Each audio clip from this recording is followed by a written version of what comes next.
All right, we're about to get this show started. Right now, though, I thought I would just, you know, kind of just wait till everybody gets in here. Do a little clicking over here. Click, click. Uh, Let me move that there. Tavin, it is good to see you. Good seeing you. Just waiting for everybody to file on in. File on in. It's going to be a good show tonight. Very good show. Um, yeah, let me put this here. Right now, I'm just kind of getting everything organized. It's really good seeing everybody arriving in here. Yes, I got a little screensaver going on here. Got a little screensaver. Got a little screen. Got the screen going on. Uh, Let me be a little bit more serious. Here we go. Let's pick Kash Patel. Where do I want to spend? Where do I want to spend a little Kash Patel? What do I want to do with him? Let me put there, right there. He's kind of, you know. Then let me put a MAGA star again. Mother. How's everybody do tonight? If you can hear me, okay, put a 1 in the chat, just so I know the levels are right. The levels are right. Let's see here. There we go. Cash Money. Cash Money Patel. Damn, I sound good. Deontay, all right. Char Willie is up in here too. Okay, let's see what's going on. Oh, yeah, yeah, yeah, yeah, yeah, yeah, yeah, yeah, yeah, yeah. Got to get this guy in the mix. Got to get this guy in the mix. Let's see here. I think I got everybody ready. Think I got everybody ready. Wait, here we go. Let me stack.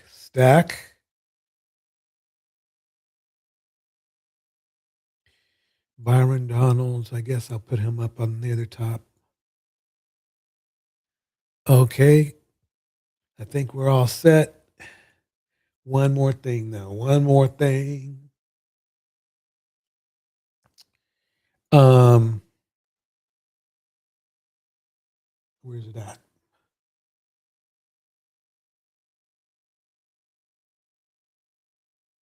Where's my latest video?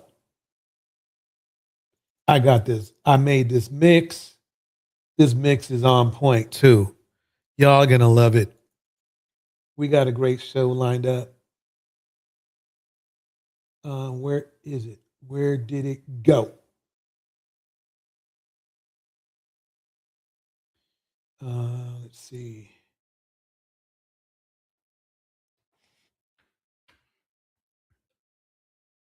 Oh, I gotta put it in the mix. I thought it would have be in my recents. I thought I put it in my recent. So if you have any like suggestions of videos you would like me to play, let me know while I look for this headliner.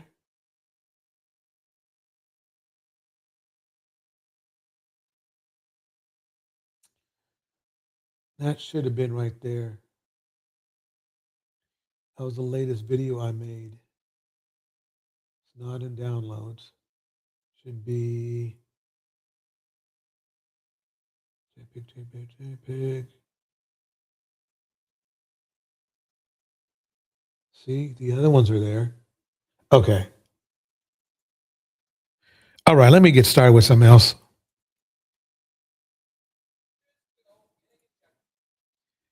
All right. Welcome to the show. I'm going to do a little bit of a monologue, and then after that, I'm letting everybody party.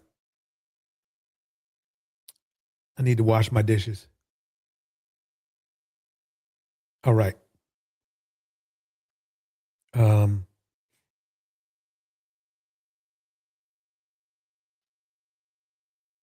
Here we go. Here we go. Just did a little stream together where he injected Aqualix. It was really fun. Super nice. Send me an Uber home right after. I got the receipts, chat. So as y'all can see, she's there on the stream, sitting still, getting injected. The day after, a lot of fun. He's so nice. Now she wants to come and sue us. Oh. Popular looks-maxing influencer Clavicular has now been hit with a brand new lawsuit. He is being accused of having sex with an underage girl and later on injecting her with an unapproved drug. This is funny because it just seems like I don't see why the last thing I think Myron wants to do is join in on this, because I guarantee you he's done the same thing. I don't guarantee you, but let's just say I have a strong hunch that he has. These bombshell new claims we are going to break down. We'll talk about the response, and we're going to do it all with Johnny Depp's attorney, Ben Chu.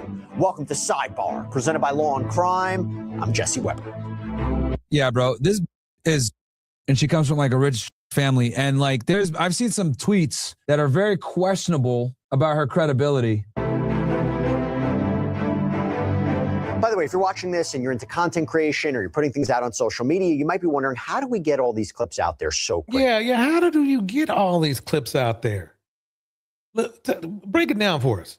Well, everywhere. He's on social media. He's being interviewed. His rise has just happened so quickly. But I think the best way to describe who he is right from the lawsuit that was filed against him. Yeah, and yes, there are some allegations and there's a narrative put in here based on his description. But this is how the plaintiff in this case describes him. Quote, the defendant, Peters, is widely known under his social media name of Clavicular. Peters has over 1 million social media followers as a result of his online promotion of looks-maxing, which is focused on improving the physical appearance of his online followers. According to Peters, looks-maxing allows someone to ascend from maybe slightly below average to above average through looks-maxing, so they can achieve the desired amount of wealth for a supermodel to date them. He has claimed that across society... That seems, like a useful, red pill thing. That's not real bad. I think Myron's just jealous because the other dude probably looks better than he does. Let's keep going. Here we go. Should be advocating for looks. Peters has repeatedly claimed and bragged online about his use of illegal substances, including methamphetamine and ketamine, as well as the use of other injectable medication that is available online. Peters, okay, that's not good. That's not good at all. Has repeatedly bragged about his slay-maxing, which means sex with women he meets through his fame. Peters... Ah, man. Has admitted that he often creates online content so he can be pursuing one-night stands when he goes to parties and slay, which is a euphemism for sex. Peters refers to... Yeah, that's red pill for you. Prioritizing sex over success. That's pretty much what it is. His one-night stands as a pump and dump. Now, by the way, included in that description are apparently... Yo, it's so funny to watch normies use these terms because you can tell how uncomfortable they are. Links to videos purportedly of Clavicular allegedly saying these things. But according to Instagram, because we just did our own research to give you an idea about how big this guy is, he reportedly has almost 600,000 followers on Instagram, over 145,000 followers on X, almost 930,000 followers on TikTok, over 331,000 on the streaming platform Kick. Now, interestingly, by the way, look at Myron. He's all jealous and shit.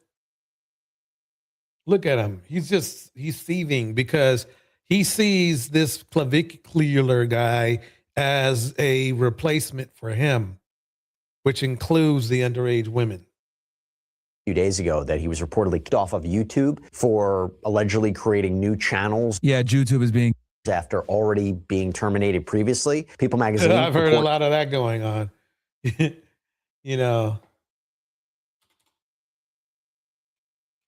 A lot of that going on. Here we go. That his previous channel, a circumvention, was removed, quote, due to content that facilitated access to websites that violates policies on illegal or regulated goods or services. And Clavicular reportedly admits to using drugs and famously claims he smashed bones in his face with a hammer. It's all part of improving one's physical appearance. So yeah, he's a controversial person, okay? And by the way, talking controversial, he recently reportedly was sent to the hospital after a suspected overdose. Yeah, that's weird. But let's get to it right to it.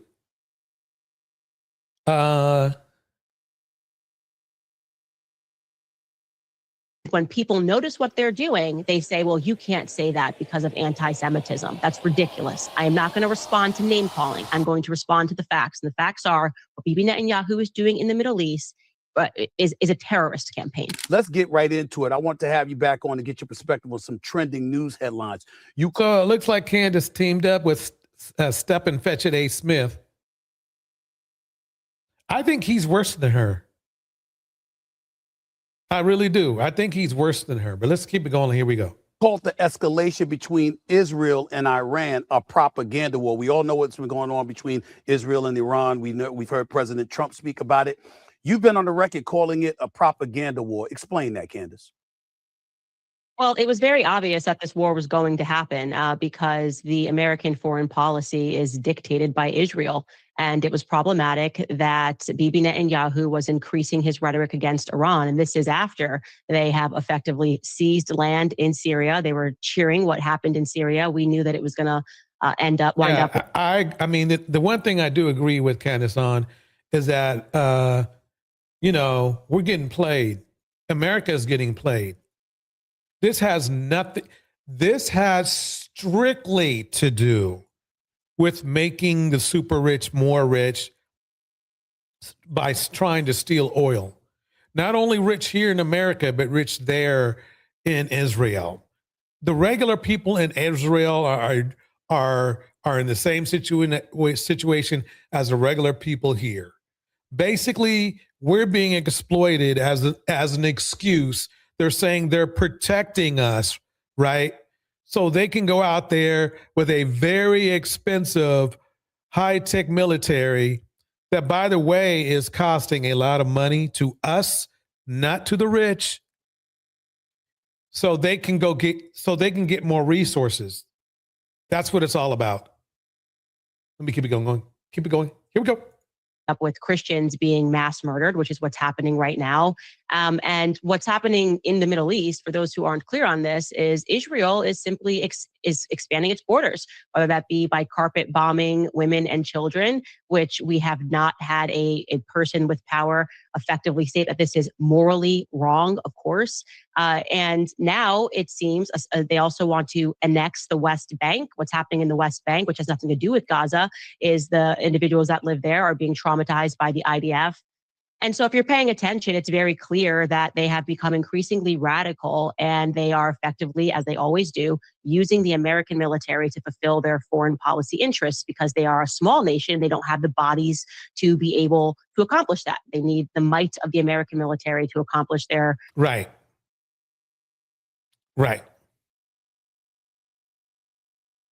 Deonta says, pumping up is a financial term as well. Wait. Well said. Let's keep it going. Here we go. Foreign Middle Eastern objectives. And so, yeah, it was I am on record saying this for the last 2 years. We're going to war with Iran one way or the other because what Bibi Netanyahu wants is what Bibi Netanyahu gets. How is that the case? Because listen, I'm watching. How is that the case? The problem I have with Stephen Fetch It A. Smith, is he acts like he's so smart, but then he acts like he's so dumb. He knows why Candice is on the show. He knows what Candice is going to talk about. It's not like they didn't talk about it before they started their show. But he always acts clueless sometimes. But then and that's okay to act clueless if you're just a clueless person. The problem we're having here is then he'll turn around and act like a know-it-all, like he did with Megan Thee Stallion. Oh yeah, I don't know what's going on with Megan Thee Stallion, but I'm going to tell you about Megan Thee Stallion. He is a perfect. No, let me keep it going. Here we go. The Daily Show the other day, and I'm watching Jon Stewart, who obviously is a supporter. He's Jewish, and he's a supporter of the Jewish community in Israel, of course. But he spoke out about how Netanyahu was saying the same thing recently that he said in 2018, that he said in 2015, that he said in 2011. And what's surprising to me is that there seems to be a community divided within the own Jewish community. You have some people who are about being isolationists, which is something we'll get into later, and don't necessarily support this. And then you got guys like conservative pundit Mark Levin, who I know that you know a thing or two about. You know, I know him. I've known him for years.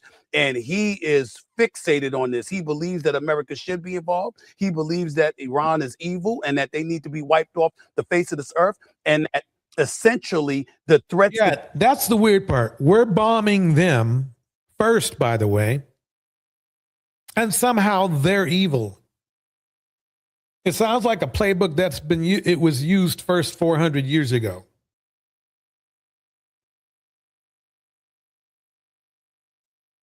That's what's going down. Shout out to Sugar Love Cafe is in the house.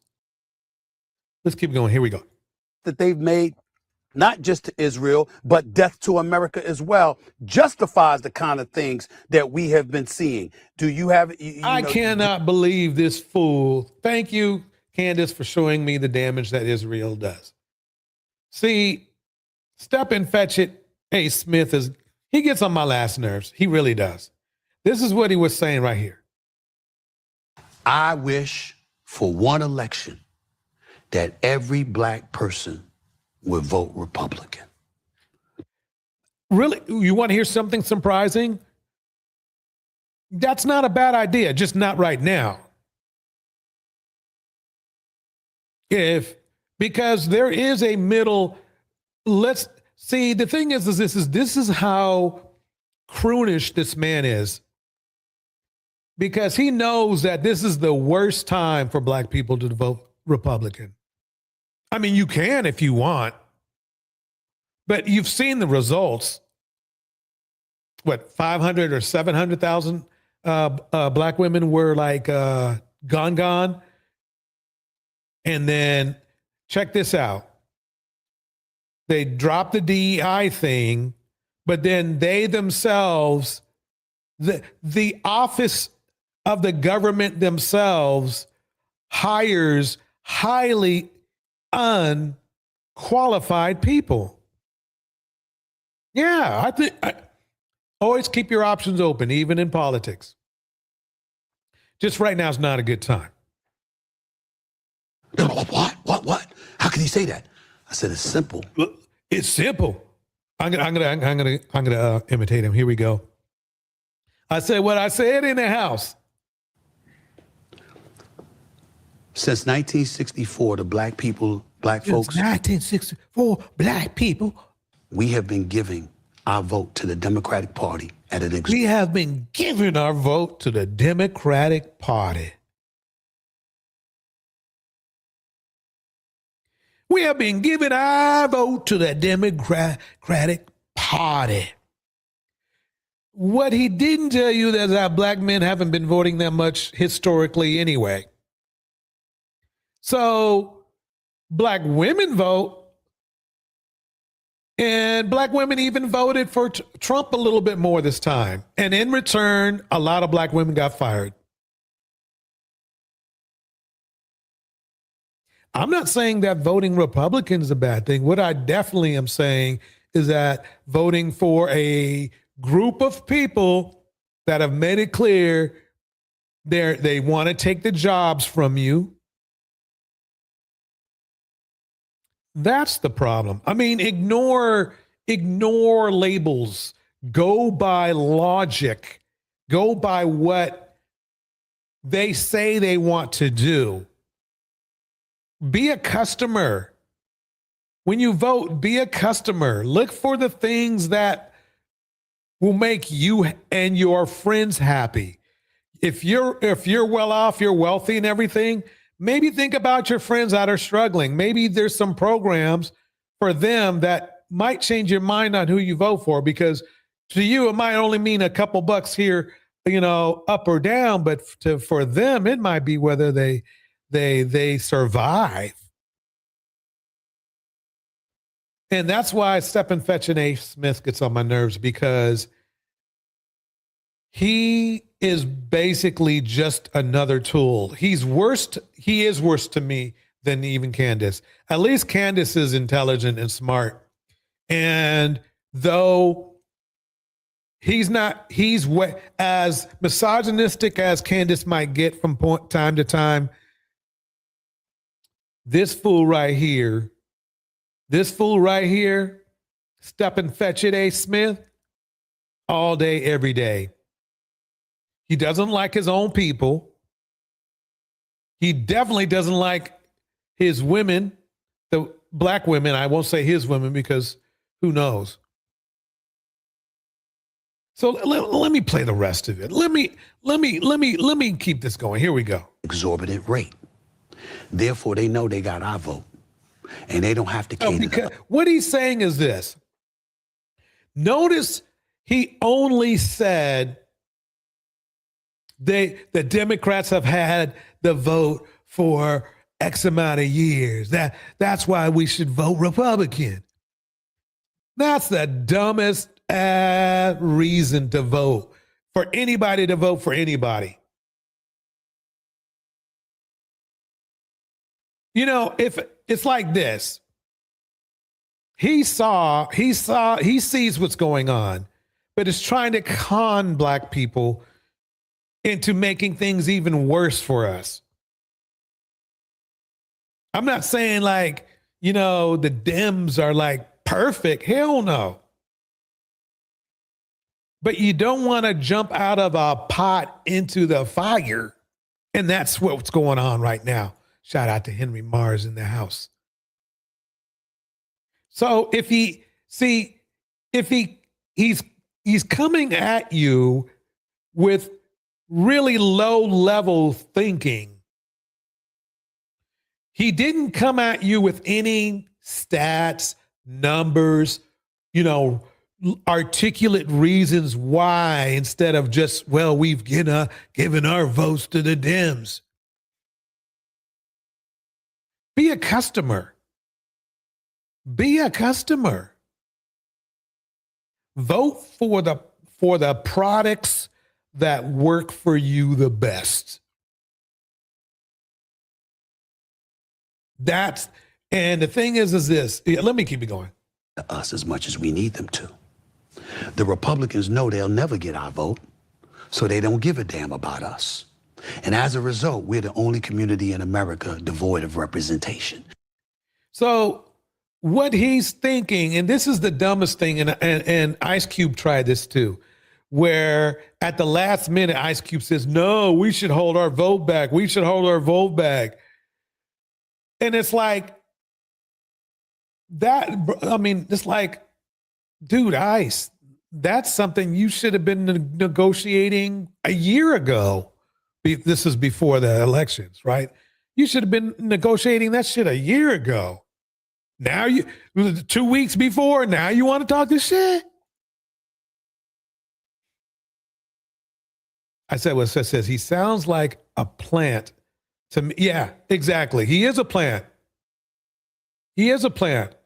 See, he's not giving me, I'm listening to him, and it's like a BMW trying to, somebody tell me, no, you should go with the Mercedes this time. You should go with the Mercedes. It's like, okay, why? Oh, come on now. You have been always buying BMWs. You should go with the Mercedes because BMW expects you to come back and buy another car. That's his argument. That's his argument.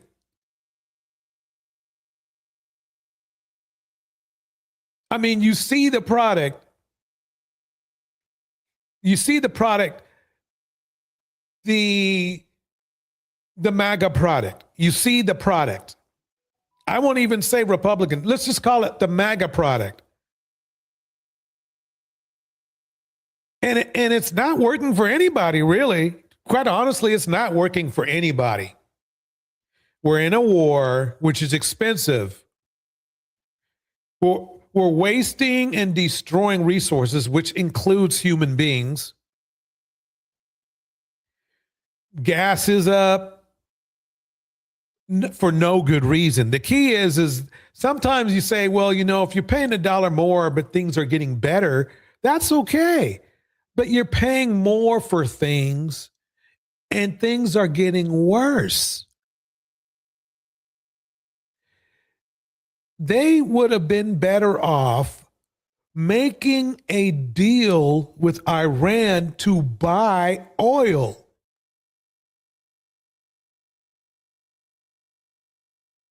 Just make a deal. Look, we need to get into the straight. Well, hell no, why should we let you in the straight? We'll bomb you. We'll bomb your own land. We'll bomb your own land. And then cry freedom. That's the scam. So we bomb somebody else's land that's way far away from us. Y'all in the chat are going, the Django stuff. But think about it. And I'm talking for both parties. Well, really, to me, there's 3 parties, but maybe even 4, maybe even 5. There's a point where it's like, you can be a fan. I was a fan. Get this. I was a fan of R. Kelly. Not anymore, because he showed me something that I don't like. Do you know every time that a plane, a high-tech F-35 or one of these super duper planes or ship gets damaged, that's like a city's budget. We're literally losing budgets for cities and stuff. Which is why we're considered disenfranchised. I'm tired of that. What I want is to put ourselves as a community in a position where both parties have to work to get our vote. Can I ask you? That never worked. What he's talking about never worked. There's not enough of us for them to want to work that hard. There's other communities they can convince to vote for them. This. Do you think you covering politics like you cover politics, in the words of your mans, is that good for business, your business? It has the potential not to be. We'll have to see. So far it is. I think I'm doing pretty good. You're doing horrible. See, but he doesn't realize that. He does not realize that at all. Mr. Stephen Fetchit A. Smith. When people notice what they're doing, they say, well, you can't say that because women and children, which we have not had a person with power effectively state that this is morally wrong, of course. And now it seems they also want to annex the West Bank. What's happening in the Shout out to Angela Reddick. West Bank, which has nothing to do with Gaza, is the individuals that live there are being traumatized by the Gaza, West Bank, whatever, including Iran, is an excuse. IDF. And so if you're paying attention, it's very clear that they have become increasingly radical, and they are effectively, as they always do, using the American military to fulfill their foreign policy interests because they are a small nation. They don't have the bodies to be able to accomplish that. They need the might of the American military to accomplish their foreign Middle Eastern objectives. And so, yeah, it was I am on record saying this for the last 2 years. We're going to war with Iran one way or the other because what Bibi Netanyahu wants is what Bibi Netanyahu gets.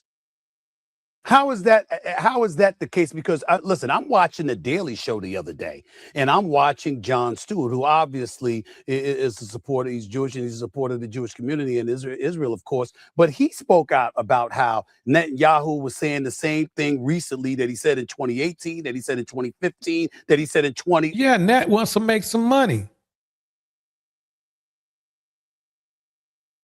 I mean, the bottom line is this: you can't keep bombing people. The best thing to do is money talks. Talk about, but it's too late because we already bombed him. Why didn't we just say, hey, look, let's make a deal. Let us spin some boats through here. And not, and we'll be cool to you. We'll tell Net to leave you alone, and you leave Net alone. We good.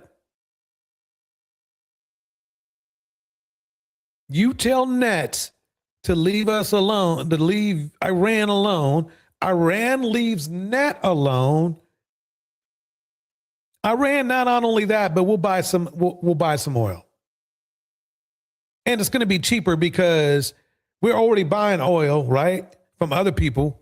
And now we can buy it we can add a competitor to the mix, which means what? More resources means, wait, let's see if I can get, what's going on here?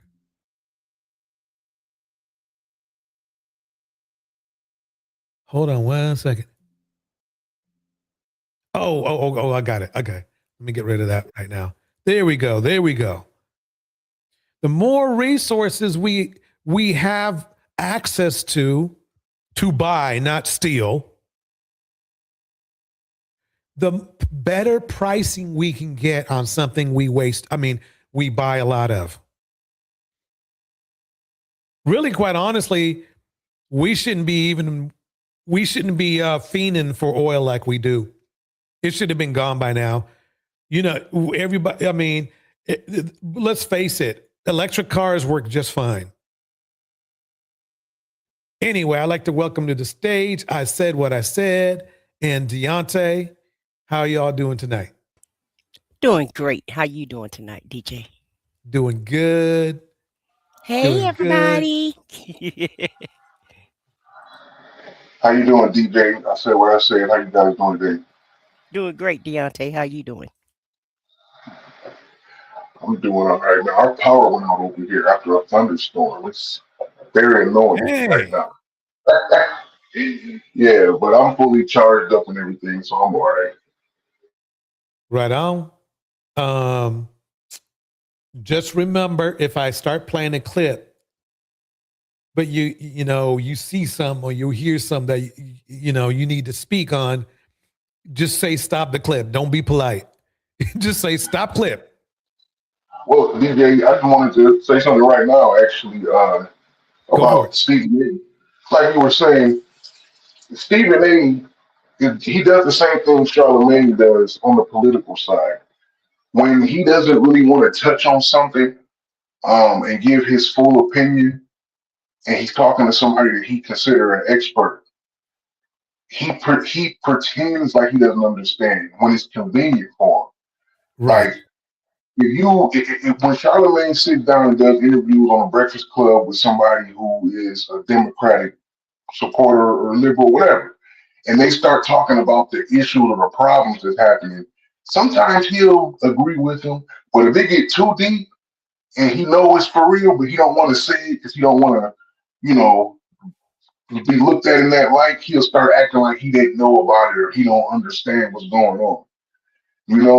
And Stephen A. did the same thing right there with Candice. Stephen, to me, it's an insult when people start off with, now you too smart to know, or you smart enough to know, then they take, because they're basically saying you being dumb right now, right? Right. So that's what he was doing. And just one more thing too, I do agree with Stephen A. what he was saying about Black people voting. And see, this is the thing. It's not about voting for Republicans because you love them and want to be with them. It's really about showing the Democratic Party that they don't just own your vote for nothing. Because that's, in a lot of ways, that's what happened over the years.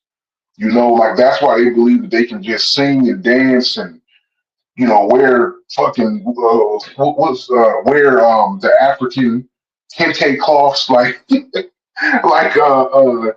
Nancy Pelosi was doing on the first official Juneteenth holiday, that's all we need to do, and then y'all gonna come vote. People like Roland Martin and them was like, no, we can't get nothing just for Black people. That don't work. We got to do this. Right. But see, here's the thing. I'm sorry to interrupt, but here's the thing. Like him and Ice Cube, they say that, but they don't have a plan. See, if he was really cared about this, if Stephen Fetchit A. Smith, really cared about Black people, he would have been doing, like, he would have been, before he even brought this up nationally on his show, right? He would have had a plan put together. He would have had different other Black dignitaries who put together a product for us to vote for under the Republican Party. Like, for example, well, you know, Tim Scott ain't going to do nothing. He's, you know, but let's say somebody, some old school Black Republicans, like, what was the woman's name? I forgot her name. Dang. Maxine Waters. I think her name is Rice. I'm sorry. Oh, Susan Rice. I don't think, was it Susan Rice? Condoleezza Rice. Okay. That's why y'all up here. That's why you all are up here. Okay. So at least she was a reasonable Republican, if you know what I mean. And they might come, they would it's going to be that group of Republicans that will come up. Like, and West Kasich guy was okay. Is that was his name? Kasich? Yeah, John. Kasich was a good. Kasich is from. He was the governor from Ohio. Yeah. I live in Ohio. Like Kasich was a good governor, and we got not DeWalt anyway. But yeah, Kasich was a really good Republican, and during the 2016 election, to me, he was the most qualified one to be president.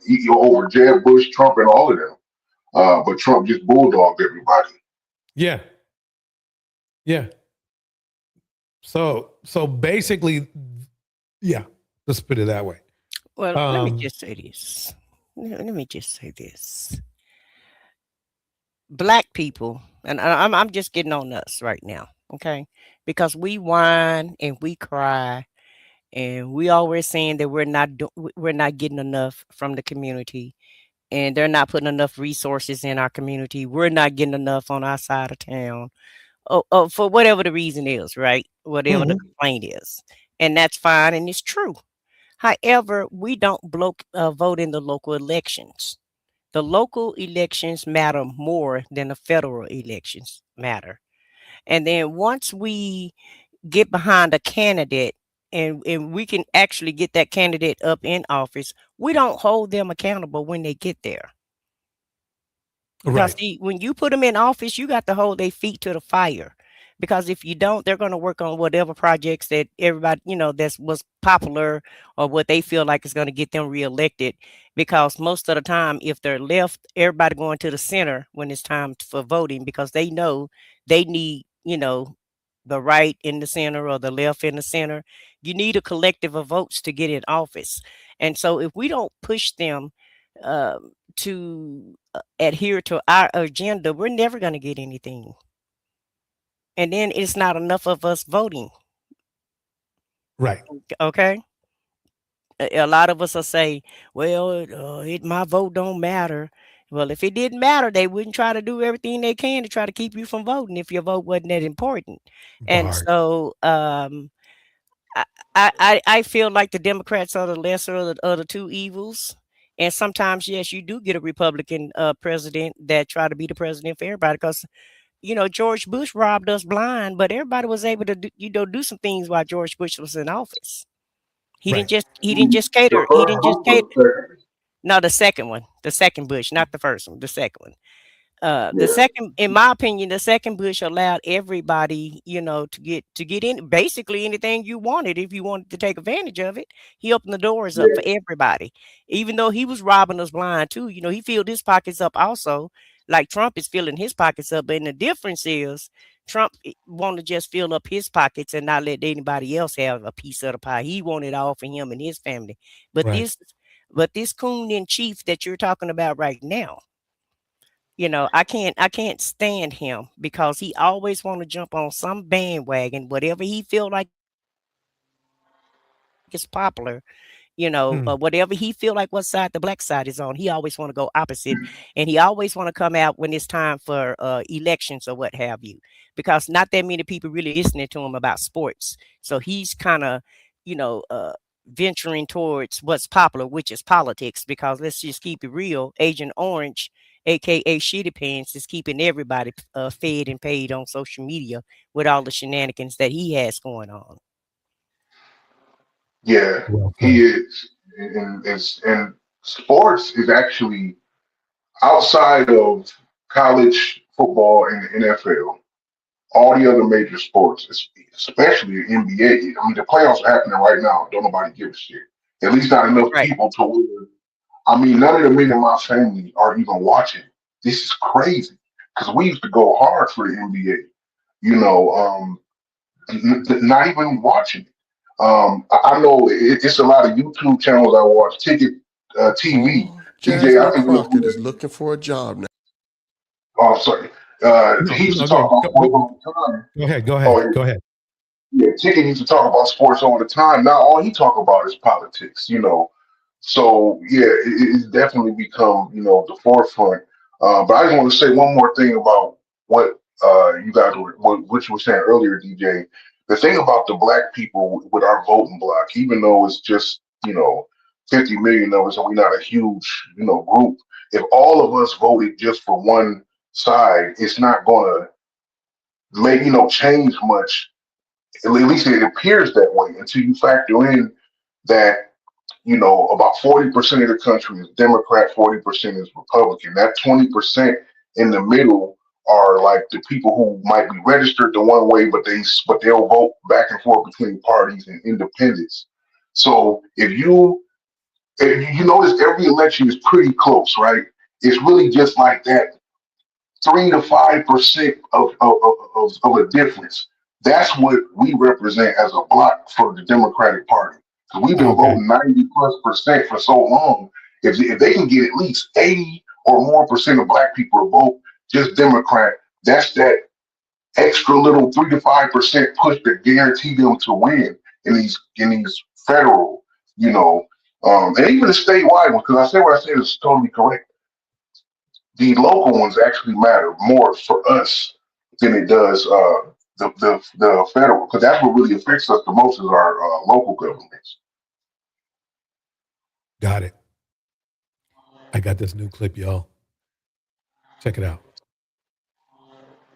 Oh, Jasmine Crockett is looking for a job now after she lost her election. Play the clip.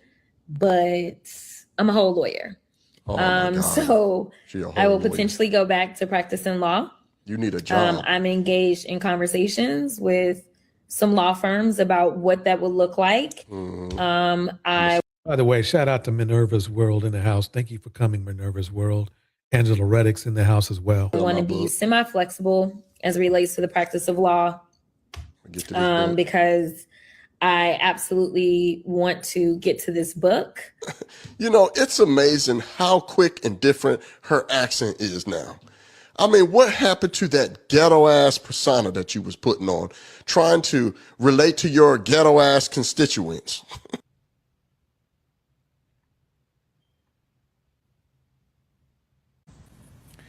Then there's Craig Long we arrested. He's 41. Some of you may recognize him. He's an influencer. He also owns Craig Long Fitness in Tampa. So if you didn't notice, it was Craig Long who was talking smack, you know, about my girl. I was finna say, is that the same guy? Yeah. Okay. So he's, you know, yep. So he's talking smack. And the key is that he's a, you know, a strong Trump supporter, right? Talking smack, Trump supporter. Let the officer break it down. Here we go. He was seeking the services of a prostitute. Did I tell you that he's married? I love this. That he's got 125 followers on Instagram, 568 followers on TikTok. Well, I'm going to give him some content for his social media today. He was a previous felon who straightened up, really what we want to see in life. Now he's an influencer. You know, he moves in big circles, even with the president. This is a photograph with the president and his son not long ago. Now, we like to see people who make mistakes early in life, and he had a long history straighten up. We like the fact that he likes the cops. Heck, he liked them so much, he got caught up in a sting and got to be up and real close with the cops. We asked what his attitude was. They said, oh, he had a great attitude. He appreciates law enforcement. Well, there you go. You got arrested in the human trafficking sting. Influence that for a while. Ooh, I love Sheriff Grady. Baby, he bust everybody down in Florida, okay? He do not play. And he always got some humor going on.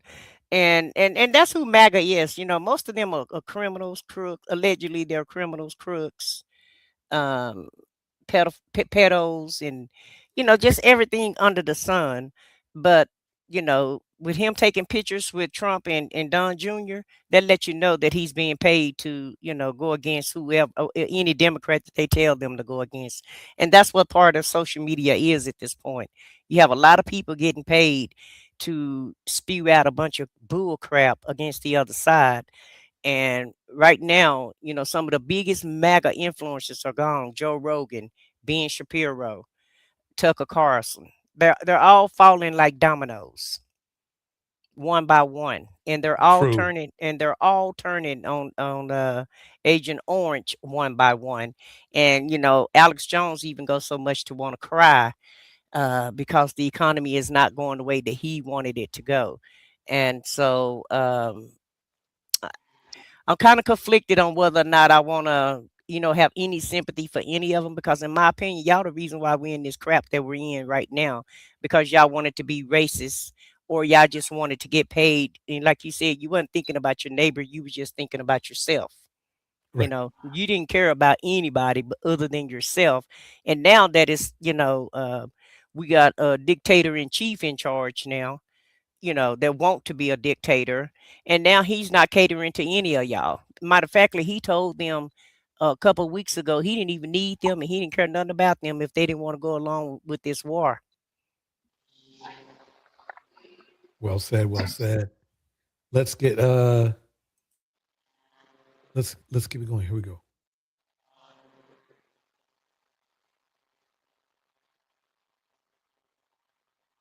This is Kodak Black. You know, he's a Trump supporter. Hey, Trump just gave everybody hope, bro. Cause it's like, now you know why? You back. Because it's like, all right, if Trump a felon, right? If Trump a felon, right? And he could be president. You could be president. We could be president. Not just me. We, like, you know what I'm saying? Like, it's like, it ain't no limit on how far we could go. Right. You know what I mean? Smart answer. Yeah, ain't no limit on how far we could go, too. All right, so earlier this week, we found out that Kodak Black was released from jail in Florida and transferred to South Carolina to face charges of criminal sexual conduct. Now, the details were never revealed. We didn't know what he did, but we did know when it happened. It happened February 6, 2016. But according to the Florence arrest warrant for Kodak, he forced the victim onto the bed in the room and then onto the floor of the room. He then attacked the victim orally and penetrated her, according to the paper. The victim repeatedly told him, you know, no, stop, don't do it, stop, chill out. But he didn't, he didn't stop. The victim also claims that Kodak bit her on the chest and the neck. So they used the sexual assault kit and it confirmed her accusations. The warrant signed by Judge Belinda B. Timmons on May 26th said that the victim identified, Kodak as her attacker. It was also statements from his lawyers that they put out saying that they... Excuse me. Deontay, come back. Let me put the link back in there. I accidentally popped you out there. Okay, there we go. Okay, you're back. Okay, here we go. Still, believe he's innocent and that he will be vindicated and set free. But I mean, it's just all bad, bro. This crime in South Carolina can carry up to, I think, 30 years in prison, bro. So it's like, damn, that's a lot of time. Like, I just don't understand what people be thinking, though. It's like, you got all this money. Are you on the come up? Why put yourself in a situation to go to jail? You know what I'm saying? Hey, Trump just gave everybody hope, bro. Cause it's like, now you know why? You back. Cause it's like, all right, if Trump a felon, right? If Trump a felon, right? And he could be president. You could be president. We could be president, not just me. We, like, you know what I'm saying? Like, it's like, it ain't no limit on how far we could go. Right. You know what I mean? Smart answer. Yeah, ain't no limit on how far we could go, too. You know? Why would you want to be sitting in a jail cell, my nigga? Get your money, stay out, and be free. Kodak Black just got arrested for trafficking Molly in Orlando, and now he's facing up to 30 years in Florida State Prison. They searched a Lamborghini Urus that Kodak was standing outside of, finding a bag that he can be seen with on Instagram. Well, in that bag, they'd find his prison ID from when he was in the feds. They'd find his gun lighter that he's always taking videos with. And they'd also find 25 grams of Molly. On the front passenger seat floorboard, they'd find 2 of Kodak's rings and then $100 bill that was rolled up with residue still on it. Yeah, this is I mean, because I absolutely want to get to this book. You know, it's amazing. Wait. What happened? What happened? Wait a minute. Sorry about that, everybody. So let's talk about it for a minute. So, and that he will be. I mean, I thought the point of what is it, pardoning somebody is because maybe they're innocent or maybe they're not really no longer a danger to the community, something like that. This dude is out here just doing the most.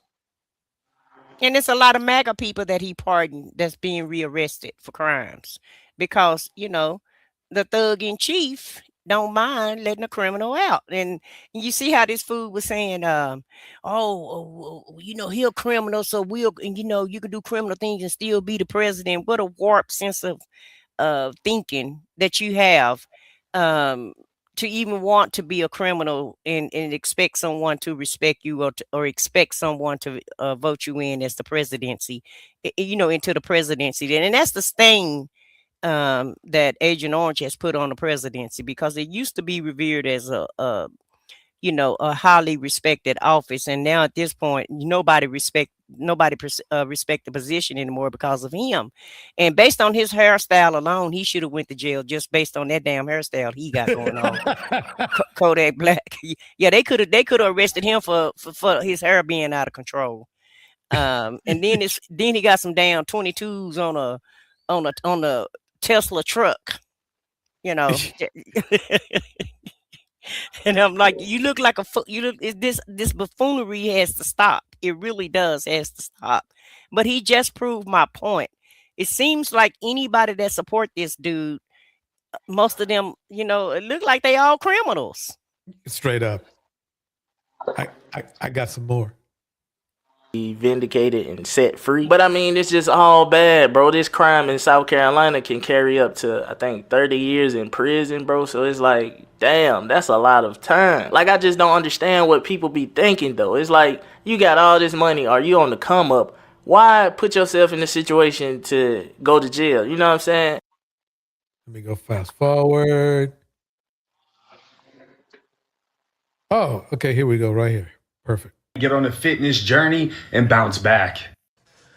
This happened. So I signed with Rumble a few days. It was probably like maybe this is DJ Academics. 2 days before I went to Miami. The CEO of the company Rumble, he called me up. He said, "Yo, Act, listen, we got a dope announce strategy. Okay, yo, we're gonna be front row at the UFC fight. I have another creator who I signed as well. He didn't tell me who it was at the time. But you should come through. I got 4 tickets. That dude's coming with his cameraman. There's going to be me and you. By the way, Trump might be there. And also, like, we're probably going to be sitting, like, the best seats in the whole thing. Never been to a UFC fight, but I'm like, whatever, cool, definitely. But, like, he was mad accessible. Like, he was mad So he's bragging about meeting Trump. Let's keep it going.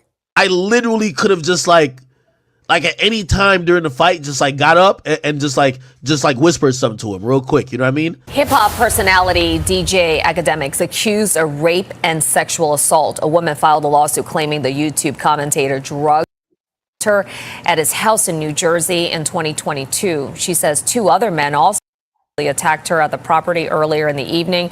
The suit also accuses academics of defamation, claiming he publicly denied the assault and made demeaning comments about the victim. Like he said, I said what I said. Nothing but the best. Nothing but the best. Hang out. He hired nothing but the best, and he hangs out with nothing but the best. The finest criminals you ever met in your life. Academics has not commented on the lawsuit. New this morning, convicted drug trafficker and former Honduran President Juan Orlando Hernandez has been released from federal prison after receiving a full pardon from President Trump. Hernandez was sentenced to 45 years for helping import 400 tons of cocaine into the U.S. In October, Hernandez wrote a letter to Trump asking for a pardon, addressing him as Your Excellency. In the middle of an active war against drug trafficking. Pause that, god dang it. So you pardon the biggest drug dealer there is, but you're rounding up all the illegals saying that they're drug dealers. Make that crap make sense. Make it make sense, because it don't make sense to me. I'm telling you. You rounding all these people up because they're drug dealers and criminals, right? But then you let him out, on a pardon. And that's my whole point, this guy is nothing but a con artist, criminal, robbing us blind, doing, really just, it seemed like he wanna dare somebody to arrest him. It's like he's daring people to make him be held accountable. And it's like he's just doing anything under the sun to see how far he can push the levers. Well said. After receiving a full pardon from President Trump. Hernandez was sentenced to 45 years for helping import 400 tons of cocaine into the U.S. In October, Hernandez wrote a letter to Trump asking for a pardon, addressing him as... Well said, Angela. Tevin, let that Hernandez guy be of African descent. Yep. And remember, he blew those boats up, saying that they were drug boats. Yep. He did all of this at the same. He did it all at the same time. It's something else that's going on that, and I said this before, and I'll say it again. Dan Aykroyd said, "What the American public doesn't know is what makes them the American public." And these drug dealers and cartel people in Latin America, the reason why they're able to make so much money, because they're number one, number two, and number three customers in the United States. Okay, like they getting it over here. There are people who know this. We all know what happened in the 80s with the Iran-Contra. We know what happened, forget the guy's name, that worked for the CIA, who reported on this. It was a reporter who reported this, who made a story. They ended up killing him. I believe that was in the 80s too, about how the CIA was bringing the dope in. So what happens is, the reason why they blowing up certain boats, but also at the same time you're blowing up drug boats, but then you releasing drug kingpins, right? Don't make sense. It's because some people, they sanction and they back, obviously unofficially. So these people have competitors. They got ops, these cartel people. And when the shit get out of control, they will go to the governments, either Mexico, Venezuela, or the United States. They don't go officially like they go to the White House and have dinner. They go through their little agents or whatever. And they handlers, as they call them. And they be like, yo, I need some assistance because these dudes messing our stuff up. And not only that, if y'all help me take this guy out, we can take all of their fields and grow more dope. They want that over here for multiple reasons. It's not just for the... Oh, you dropped out. Uh-oh. Deontay, you there? He's still here, but we can't hear him. And I'm gonna ask him, is he talking about that Philip Agee guy?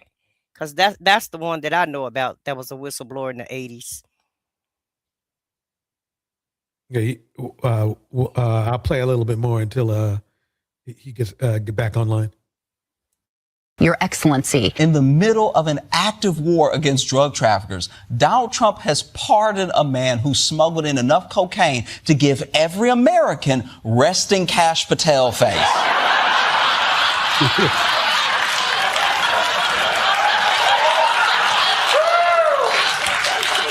It's confusing to say the least, but if I know Donald Trump, he'll have a very coherent and well thought out explanation for this pardon. You've made so clear how you want to keep drugs out of the U.S. Right. Can you explain more about why you would pardon a notorious drug trafficker? Well, I don't know who you're talking about. You know you've been pardoning too many people when you're like, I'm sorry, which notorious drug lord are we talking about? At least give me the first letter or we'll be here all night. It's wild how Trump always talks to the media like he's in court. He's like, I don't know who you're talking about. I wasn't there. I'm not even here.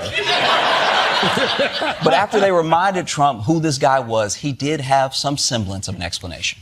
Well, you take a look. I mean, they could say that you take any country you want. If somebody sells drugs in that country, that doesn't mean you arrest the president and put him in jail for the rest of his life. And that includes this country, okay?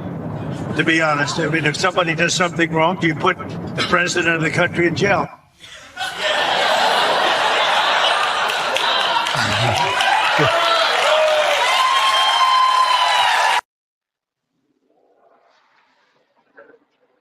All right. So anyway, what do y'all think? Well, he's trying to set himself up for a pardon, in my opinion. Himself. Yeah, he's trying to set himself up. But why the hell you go over there and give Maduro then? Right. If that's the case, because you went to Venezuela and kidnapped their president and the wife. I think it was a money grab. Yeah, well, it was. I can't believe the wife. She's sitting in prison too, but it's yeah, like they took his wife. Yeah, they took her too. I'm like, damn, dog. But you know, but you know why they did that though? Because it's a possibility that she would have took over the country since she was his wife, and I feel like that's why he got her also. Yeah, the influence that she had, because you know how it goes. Like in those countries, like. Not just that, it's like I was saying earlier, they got ties to the drug, illegal trade, the cartel, all of that stuff. You know, they work hand in hand with them. And that's my bad I got cut off like that, DJ. You know what happened? My damn power just came back on, right? And when it came on, it turned my Wi-Fi on and it kicked me off of my data. Oh, got it. Yeah, and that's why I dropped off. So, but anyway, But no, you were talking about that. You were talking about that CIA agent. Were you talking about a Gee? I can't remember his name, but and then they had one named Castillo III. He was the one that was talking about the Contra-linked drug trafficking in Central America. Okay, I didn't know about him. Oh, no, okay. It was a well. It was. I have to look it up. I'm actually gonna go. Well, anyway, but yeah.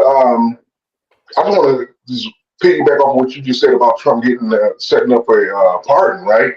Mm-hmm. This is going to be very interesting, right? If Trump don't get killed before he gets out of office, if he don't die before we get out of office of natural causes, and if we don't end up going into World War 59, whatever it is, right? I'm pretty sure, unless something miraculous happens, right? I'm pretty sure a Democrat is going to get elected in the next election. And they might as well just, it don't matter who it is at this point. They're going to get in there, right? Unless whoever the Republican candidate is just straight up say, fuck Trump and the MAGA people. Like if they do that, they might have a chance, but I don't think that's going to happen. But even if it is a Democratic president, right? Let's see if they pardon Trump, because they could do what old dude did to Nixon. They could pardon him. Because remember the way that Biden pardoned his son. He didn't just pardon him for the crimes that he was, convicted of. He pardoned him for anything in the future that was related to any of that shit. So well, he had to do that, but he had to do that for a lot of people though, because they already knew Trump was going to do retribution. So Biden pardoned. He gave a lot of people a blanket pardon because he had to protect them. He gave Kamala one. Well, I didn't know that. Yeah, he had to But he gave about 10 people a blanket pardon because he already knew that this dude was going to do retribution when he got back in office again, because that's what he was talking about anyway when he was going around campaigning. And you're absolutely right. They're going to pull a Nixon, and the way that they're going to do it. See, that's why when they did that fake shooting, when they said that, that he was in danger at the correspondence dinner. You see how they protected JD Vance before they protected Trump? Because I feel like they're going to run that same play probably within the last year. If he make it, like you said, within the last year, he's going to, they're going to, it's going to be a lot of talking to, because, he's a narcissist, right?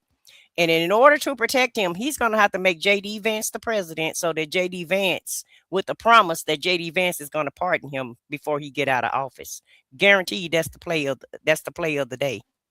You know, that would actually make sense if he knew for sure that, and that makes actual perfect sense because he doesn't know for sure that whoever comes in next is going to be the one that's going to pardon him on the Democratic side. But I just think that they're going to do it because the reason why Trump is being squeezed now, he's in a terrible place. He just can't tell people what place he's in. He don't want to. I do not believe he wants to be doing this war, right? But I understand that he has to be doing it because I do believe that the Zionists, through their puppet Netanyahu, is making Trump do this because they got so much shit on him. That's why Trump is trying to bury this Epstein stuff. His wife came out like a couple of weeks ago, made a statement on her own about herself not being involved in that, and how Congress need to, bring the victims in and listen to them. And all Trump said is, well, I didn't know she was going to do that, and he never talked about it again. He probably was pissed at her behind doors, like, if she came out and did that. Because The weird thing is that she said she didn't know Epstein at all, but there's like at least 20 billion, not 20 billion. There's at least, I've seen at least 10 photos of her in, buddying up. I mean, right next to Epstein. So it's like, you're lying to her. Well, the guy that introduced her was supposed to go and testify in Congress this week, and they bypassed him. He was set to go tell the whole story. Remember, her friend, that's not her friend no more. Remember, she was married to a billionaire, and he got her deported because he got her deported because he wanted her son, and now she's back over there. I think it's somewhere in South America, in one of those countries. I think Brazil. I'm not sure, but she's talking now, and they're trying to shut her down because this guy said he introduced Melania to Epstein.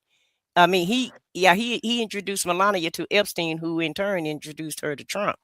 And Deontay, I know everybody think that's the theory, that Netanyahu has something against Trump.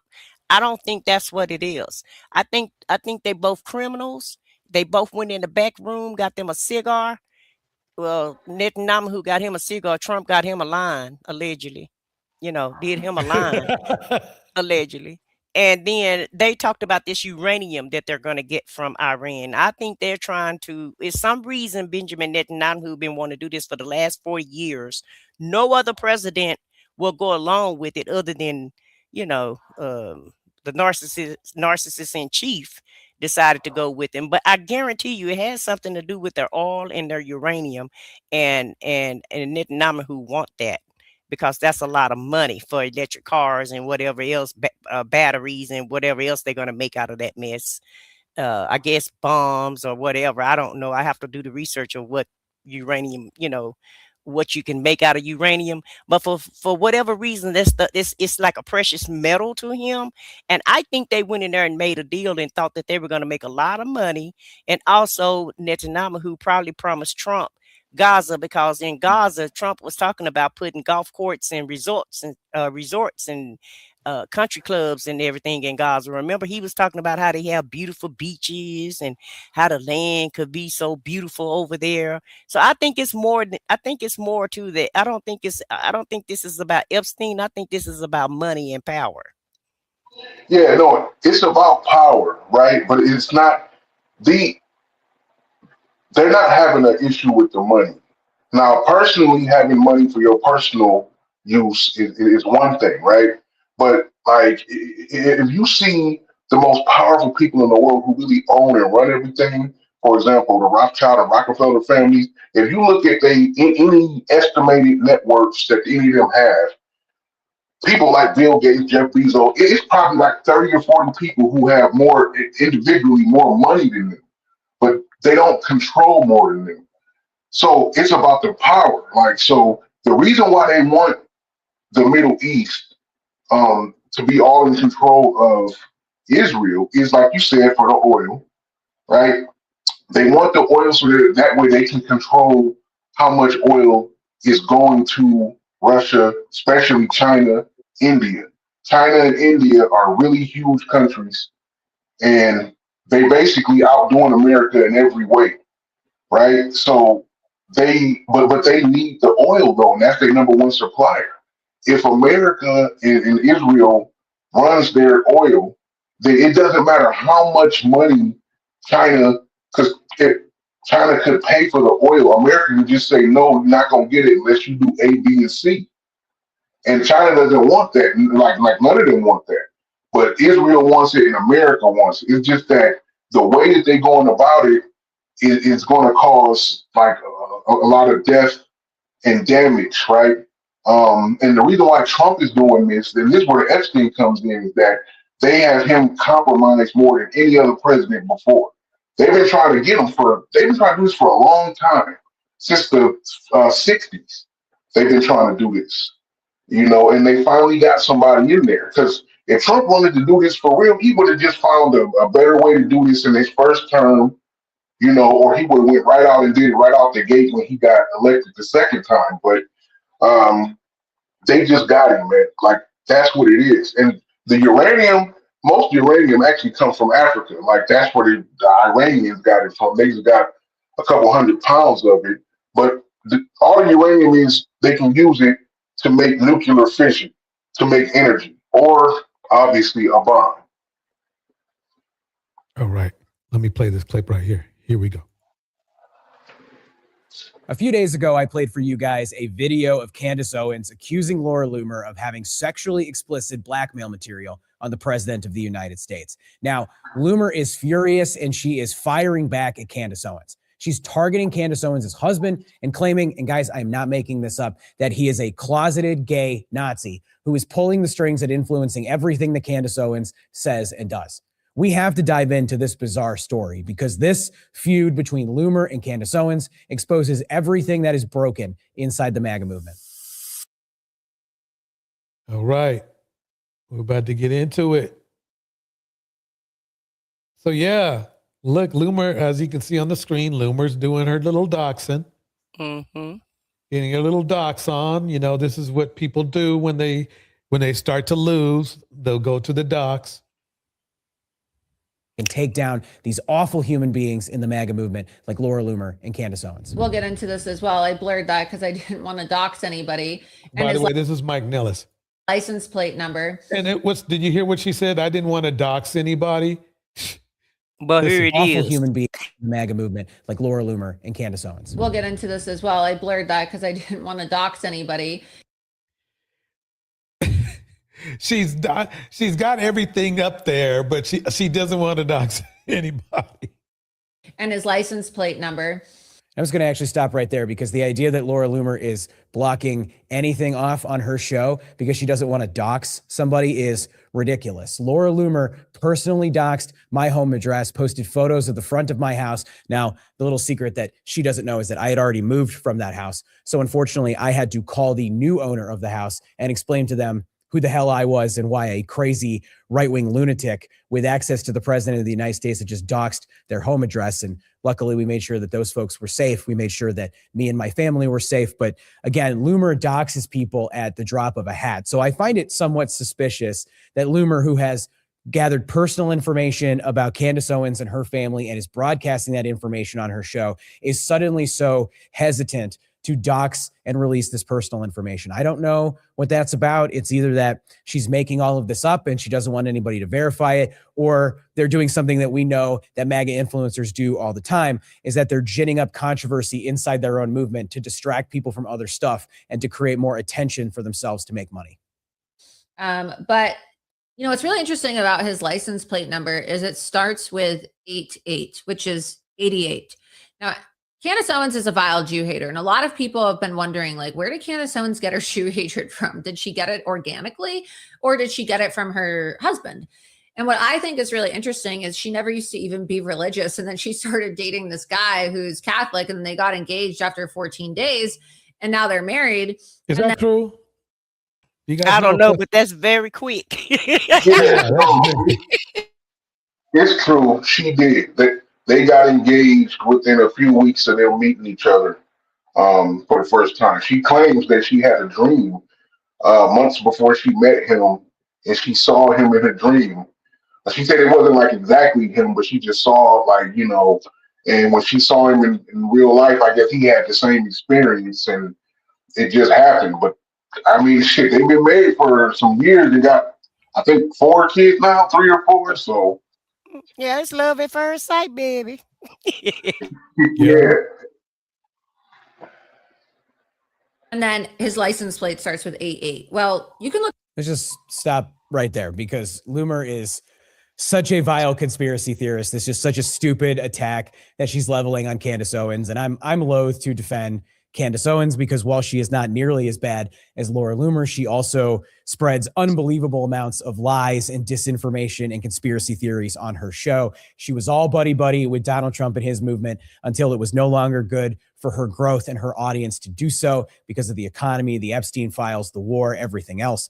But again, the idea that let's summarize really what Laura Loomer's position here is. She says that Candace Owens is a Jew hater. I don't know if that's the case. I know Candace Owens has said some pretty disgusting and anti-Semitic things in the past, but I also know that she is very opposed to this war in Iran. And I know that people like Laura Loomer accuse anybody who criticizes AIPAC or Bibi Netanyahu or this stupid war in Iran as being a Jew hater, because that's the thing that she falls back on, because she has no real argument in support of the things that she says and does and backs up on behalf of the president of the United States, who she has an unnatural relationship with. But the idea that the government issued driver's license for Candace Owens' husband, because it starts with 88, is proof that he is secretly a Nazi, is so fucking stupid, even for Laura Loomer. It's so stupid. And that's the best that she's got in this fight, where Candace Owens is actively accusing. Is it true that she's on mental meds? Loomer? Oh, Loomer? Oh, yeah, no, that's true. She had a couple of psychotic breaks to where she's not even allowed to own guns. If she ever tries to go anywhere in America and buy a weapon, and they run her social security number, her name, it'll pop up saying she's not allowed to own a weapon. Because it's crazy. And she was one of the biggest influencers with QAnon. Remember the QAnon people? Yeah. Yeah, she was like one of the main people that was heading QAnon off. So that tells you where she's at. But at the end of the day, you know, why would Trump even listen to somebody like her? That show you his level of intelligence to even have her in the White House, and she is influencing him. And it's been alleged that she's even actually had some relationships, you know, some relations with him, which is but you know, we don't have any. And it's not a big deal for her because she's already crazy, right? Exactly. So I just don't understand. Even if these Republicans want power and they want to run everything and they want to be in charge of everything, why are they allowing this buffoon criminal in chief rob the country and just tear the country up like they're doing? Because that's basically what they're doing, is tearing the country up. And they making a mistake. Allow MAGA to fight if they feel like that's a distraction, because all that's doing is turning people off from the Republican Party. And so they're going to be in more trouble than they think they are with all this gerrymandering, and they think that's going to really keep them in power or what have you. But they got some of the most outlandish people that's representing them. And I feel, I'm really kind of afraid for Nick, Candice, and Tucker Carlson, because they're shouting loud to the rooftops, and they're saying a lot of stuff. And I just want you guys to look at the numbers of how many people have became unalive while this guy has been in president. So That's true. let's not forget the numbers, because it's a lot of bodies under this president. Loomer of having an affair with the president of the United States, of having blackmail information on the president of the United States, and Loomer's best comeback to that is a potentially fake license plate number. Like, come the fuck on. Look it up yourself. 88 is literally Nazi code for Heil Hitler. The number 88 is widely used in white supremacist numerical code for Heil Hitler, used by neo-Nazi. Doesn't it sound weird for her to say that after she called Candice a nappy headed black B? I mean, what it's like. But why do all these numbers mean? Did you know all these numbers meant something? 86, 47, and 88. I had no idea all these numbers meant so much. Did you know, Deontay? No, I never heard of that, and that's crazy because I was born in '88. So every time I write down my birthday somewhere, I guess I'm I'm crazy. You infiltrated by default. Yeah, like damn. Yeah, I just find that really weird. It's like, wait a minute, she has the nerve to call Candace a nappy headed BB, which definitely is not it's close to being racist, but it's at least racially inflammatory. That's what I'm gonna start using for that, for instead of grace. So now she's accusing this guy of being a Nazi when she's said Nazi stuff. Shout out to Pink Boy Queen in the house. Here we go. Nazis and racist skinheads. It represents HH, H being the 8th letter of the alphabet. It is often used in online screen names, graffiti, tattoos, and combined with 14 to represent white supremacist ideology.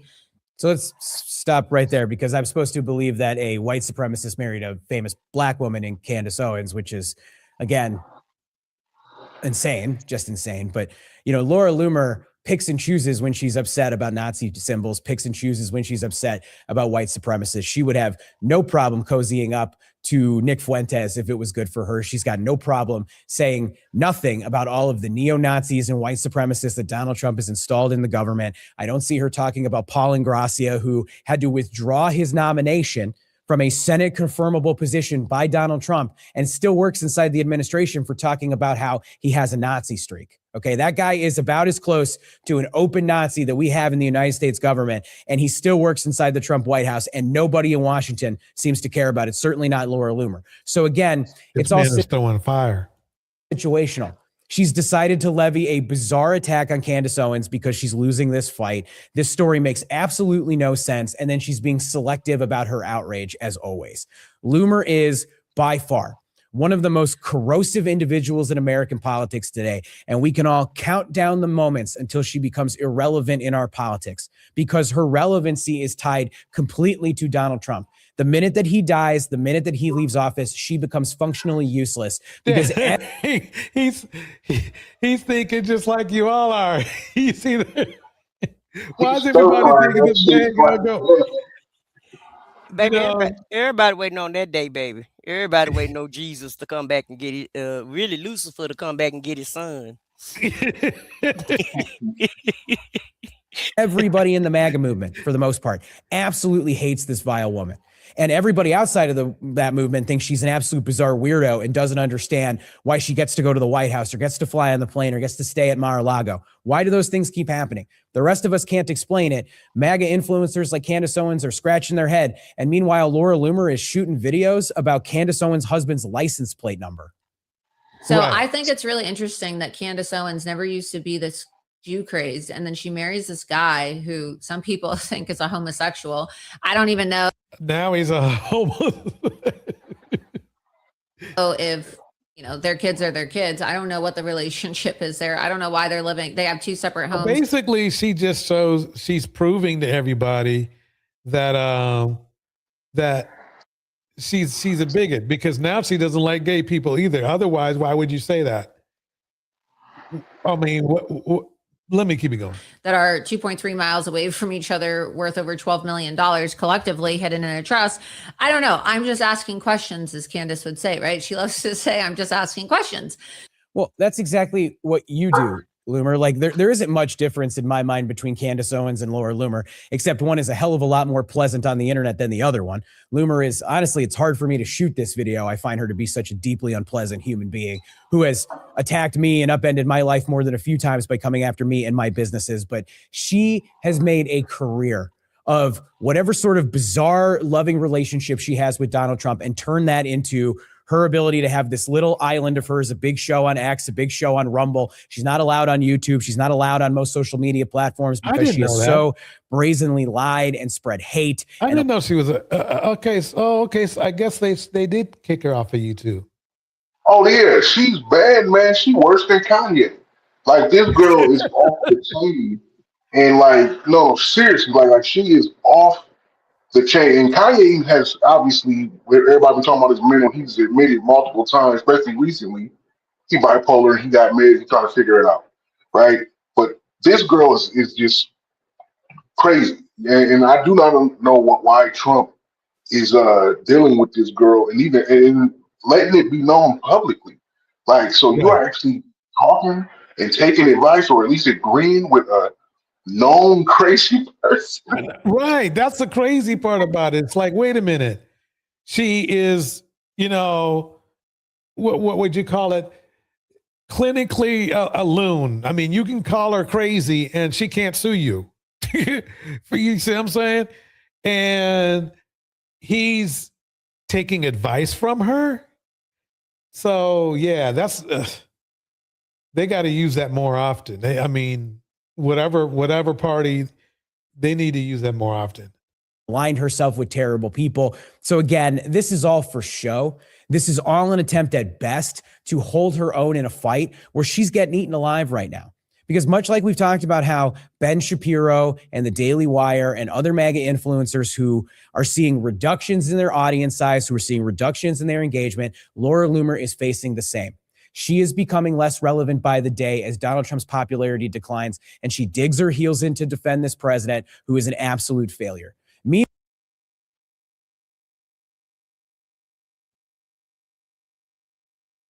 when people I notice, did not want that one. I wanted this one. I've never been intoxicated on the job, and that is why we filed a $250 million defamation lawsuit. And any one of you that wants to participate, I think it was dropped, by the way. Shout out to your hyenas and windcats in the house. It's great seeing you. Get on. I'll see you in court. All right, so there. Hyenas and windcat was saying of Laura Loomer, yeah, DJ, she's crazy.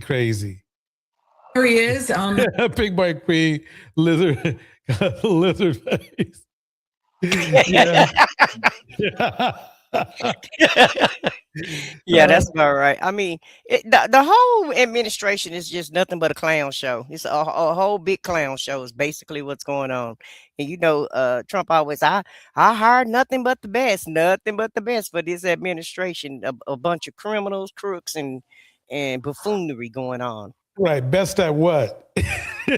And being low educated and low IQ, yeah, like him. Yeah. Another threat, another day from Kash Patel. Yet again, that's what he's good at. Kash Money Patel in the house. He's got his own drink. Kash Money. Watch, I bet after he gets out of office, I bet he becomes a rapper. I guarantee you.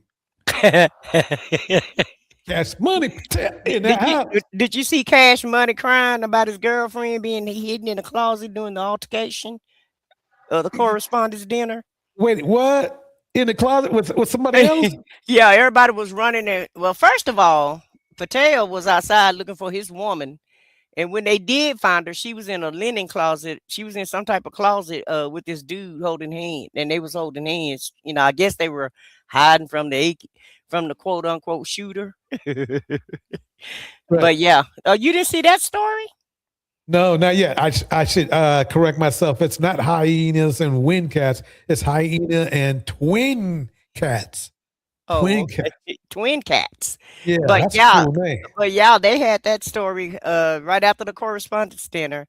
Everybody was saying that he was upset because that he lost his woman because she was in a closet with another dude holding hands. Doing the altercation. Now, how they get in the closet and why they went to the closet? That's what them questions I want to know, because everybody else was under the table. That sounds like some type of some Diddy stuff. That's what the word on the curve. Let me go ahead and spin the damage report. Here we go. That's what he's perfected, if you will. Kash Patel seems to be, doing everything in his power to keep the story of his apparent drinking on the job in the headlines. Now, first thing they tell you when you believe you've been defamed, slander, whatever, is don't go out and talk about it to a worldwide audience. He's got the microphones. Apparently, people still, for whatever reason, show up when he steps before them. And yet, he continues to talk about what he doesn't want the media to talk about or investigate. Besides suing the Atlantic for $250 million, Kash Patel is now seeking the FBI to investigate the reporter who covered the story. FBI has launched a criminal leak investigation. Here's what's going on. That's the weird thing, is if they were so pro free speech and everything, why do they sue everybody who opens their mouth? That's what gets me. Well, that pro speech go for them, not for you. I think you got it. Yeah, I think you got it twisted. Yeah, y'all need to get that right. Okay, it's for them. And not okay, now I get it. Okay. Investigation could be used by FBI agents to obtain phone records, run her name and information through FBI databases, examine her social media contacts. It was not known what investigative steps agents have taken in the case thus far. The FBI spokesperson, Ben Williamson, denied the investigation, saying this is completely false, which means it's absolutely 100% true. No such investigation like this exists, which means the investigation absolutely. See, the thing is you have to ask yourself this: why would some newspaper or online newspaper, whatever you want to call them, risks their whole business on a falsity? They just, that's just, I think they've been doing this for a while. He knows it's true. The thing is this, even before this all came out, when I was looking at Cash Money, I was like, man, why is his eyes red all the time? And that's where, it comes from, because his eyes are red all the time. I'm sorry. It's just, that's a telltale sign right there. Yeah, I've seen that too. His eyes were always red, and if they weren't red, they were watering. Right. And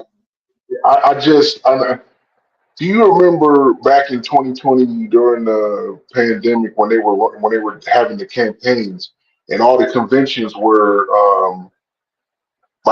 basically nobody was there, right? And the Republicans, I thought the Republicans did a good job with their campaign, with their convention with nobody being there. But his son, Donald Trump Jr., came up to give a speech. His eyes were so glossed over and watery that I was looking at it live like, oh, this dude is lit. Like, he either was drunk and took some coke or just straight coked up, but he had to have something else besides the coke to make his eyes look like, that's what I'm thinking. Right. So when it was over, I'm looking on YouTube and the videos and everything, and everybody noticed it. I mean, it was clear, that the dude was lit up there. So maybe that's just something that his boys do. You know what I'm saying? Trump's people, they just go get fucked up before press conferences, but damn. Including Agent Orange, allegedly. Did you see that? Did you see when he was debating Hillary Clinton? Yeah. He was doing all this.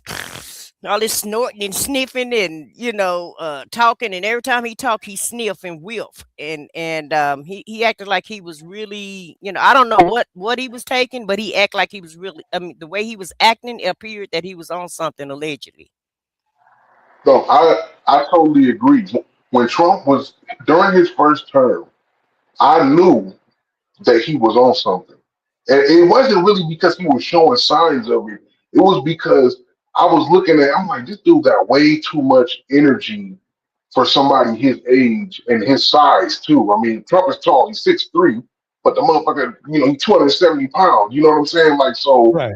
that's not a weight to carry for a man in his late 70s. And I'm like, oh yeah, this dude, and he only sleeping about 6 hours a night.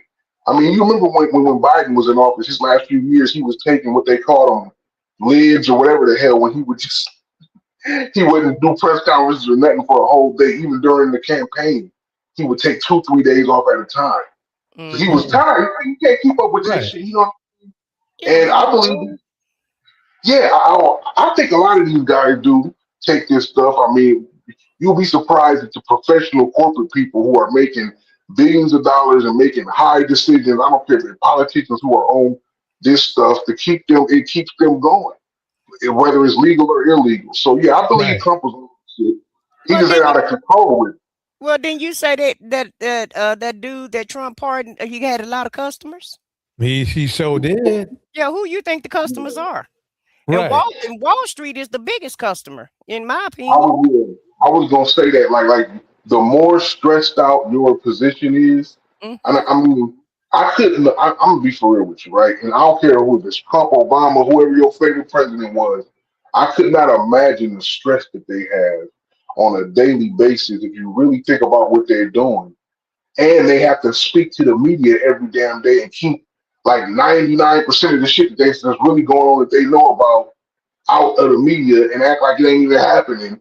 Because if the president come on TV crying and reading his feelings one day, and we like, oh, this dude ain't acting, he's serious. So it's over for if we like the whole country would go into chaos. You know what I'm saying? And it wouldn't be enough police or army, National Guard to stop it. So he has to keep that face going, whoever's in that office. And that's stressful to do that shit, So I know them dudes on some stuff. So you saying Obama was still smoking weed when he was in office? He was still smoking cigarettes. I'm sure he was. Allegedly. Obama was so cold, and I don't know if he could do that today, but even during his time, Obama smoked cigarettes. Now, he was a smoker. I don't really care if you smoke or not cigarettes, whatever. But he didn't want to show that image publicly. This dude smoked the whole time. Yeah, his lips did stay black the whole entire time he was in the president. And that's what I said. I said, Obama, you still smoking them squirrels and possibly, they're good. I don't have no proof of that, but I know your lips still black, so you're doing something. Yeah. Oh yeah, I told you I don't trip on that kind of stuff. Like, as long as you ain't in there doing nothing but wild. I mean, I know people in some very important key positions who doing they smoke and doing their thing, but they do whatever they need to do to stay in the zone. Mm-hmm. Yeah, but Kash is doing too much. This dude is a drunk. That's the difference between him and everybody else. While we're at it, let's go ahead and listen to some Nick Fuentes. Let's see what's up with him. Here we go. So Nick Fuentes had his moment in the sun not too long ago. I feel like we covered a lot of stuff he was saying. It's secular talk. And the media was covering a lot of the stuff he was saying, and he made quite a name for himself. And it was, for the understandable reason that, here you have a right-wing voice with a big audience that's like actually going after Trump on a regular basis and, maybe putting a dent in the perception of MAGA. But now he appears to be losing his mind. He appears to be falling apart right in front of our eyes. So I've seen a bunch of his stuff pop up on the timeline recently. And let's just say it's incoherent at best. It's violent and disturbing at worst, but also incoherent at best. So let's start with this. As per usual with all these right-wingers, they are not fucking allies. And regardless of every now and then, as my dad used to say, the blind squirrel might find an acorn. When eventually he will fucking disappoint you and say some absolutely insane shit. So here he is, after staunchly criticizing Trump for over a year now. He then delivers this for us, which shows fundamentally he agrees with him on one of his biggest projects, which is lawfare against people who are on the left and liberals and Democrats. Watch. I actually support the indictment. I support the investigation. I don't know if it's going to hold up in court. I don't know if it's good, legally speaking. But I do think it's a huge step in the right direction, and the Trump administration should be doing this with all these left-wing groups. I don't know why we stop here at the SPLC. You should have something like this, and maybe not specifically a fraud indictment, but there should be a comprehensive investigation of every one of these. Okay, the Southern Poverty Law Center, the Trump regime is saying, oh, they were paying the Nazis, and they were paying the KKK, and they were paying all these hate groups and these extremist groups and these terrorist groups. Well, first of all, if they were doing that, you would support them, right? Like this guy, like Fuentes himself has said positive things about Hitler. He is a white nationalist, right? So if they were funding these extremist groups, you would support them. So where's the problem? But also, of course, the SPLC wasn't funding them because they support them. They were paying people to infiltrate and be informants and get dirt on them that they could then bring to law enforcement to bring down these hate groups, which is something that everybody should support because it's the right thing to do. But no, wait, he's not done yet. He's going to continue. He doesn't only want to do lawfare against the SPLC, because God forbid you have actual anti-hate groups, not like the ADL, which is a fake anti-hate group, right? They're full of shit. The SPLC actually does good work. He's not done yet. Listen to what else he says. But there should be a comprehensive investigation of every one of these. Media Matters, ADL, SPLC, Right Wing Watch. Media Matters and Right Wing Watch? So what's Right Wing Watch's crime? They literally take clips of you and repost them where it's what you say verbatim. That's a crime. People hate being exposed. That's what it is. If it makes you look so bad that they don't even have to add commentary, they just show what you said and then people hate you. Maybe it's a you problem. I love doing that. Problem. Maybe it's a you problem. But he's going after all Media Matters. Again, what's their big crime? They fucking watch Fox News and then post the clips from there when Fox News says ridiculous shit, and then people watch it and go, look at these fucking idiots. Again, that's a Fox problem. That's a you problem. It's not a them problem. How is that illegal? How is that extremist?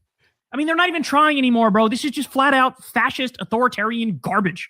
This is just like, we hate free speech. We hate the Constitution. We don't want to live with people who fucking disagree with us. Let me fast forward a little bit. If you want to watch his commentary, which is pretty interesting, check out Secular Talk. I want to get to Let me just say something right quick too before you get to Fuentes. J. F. Hoover, was it Hoover? Yeah, J. Edgar. Yeah, Hoover. Yeah, Edgar Hoover. He did the same thing with the Black Panthers. Yep. And nobody said a word. And so the CIA do this all the time. They'll put a plant in the KKK and different groups just to find out what's going on. That's how they get their intel, and that's how they find out what's going on with these people. So there's nothing illegal about that. That's what detective work 101. Exactly. But see, if you're a white supremacist, you don't like that. That's why Nick's taking his mask off. He's out there saying this. You ready for this? Prepare yourself.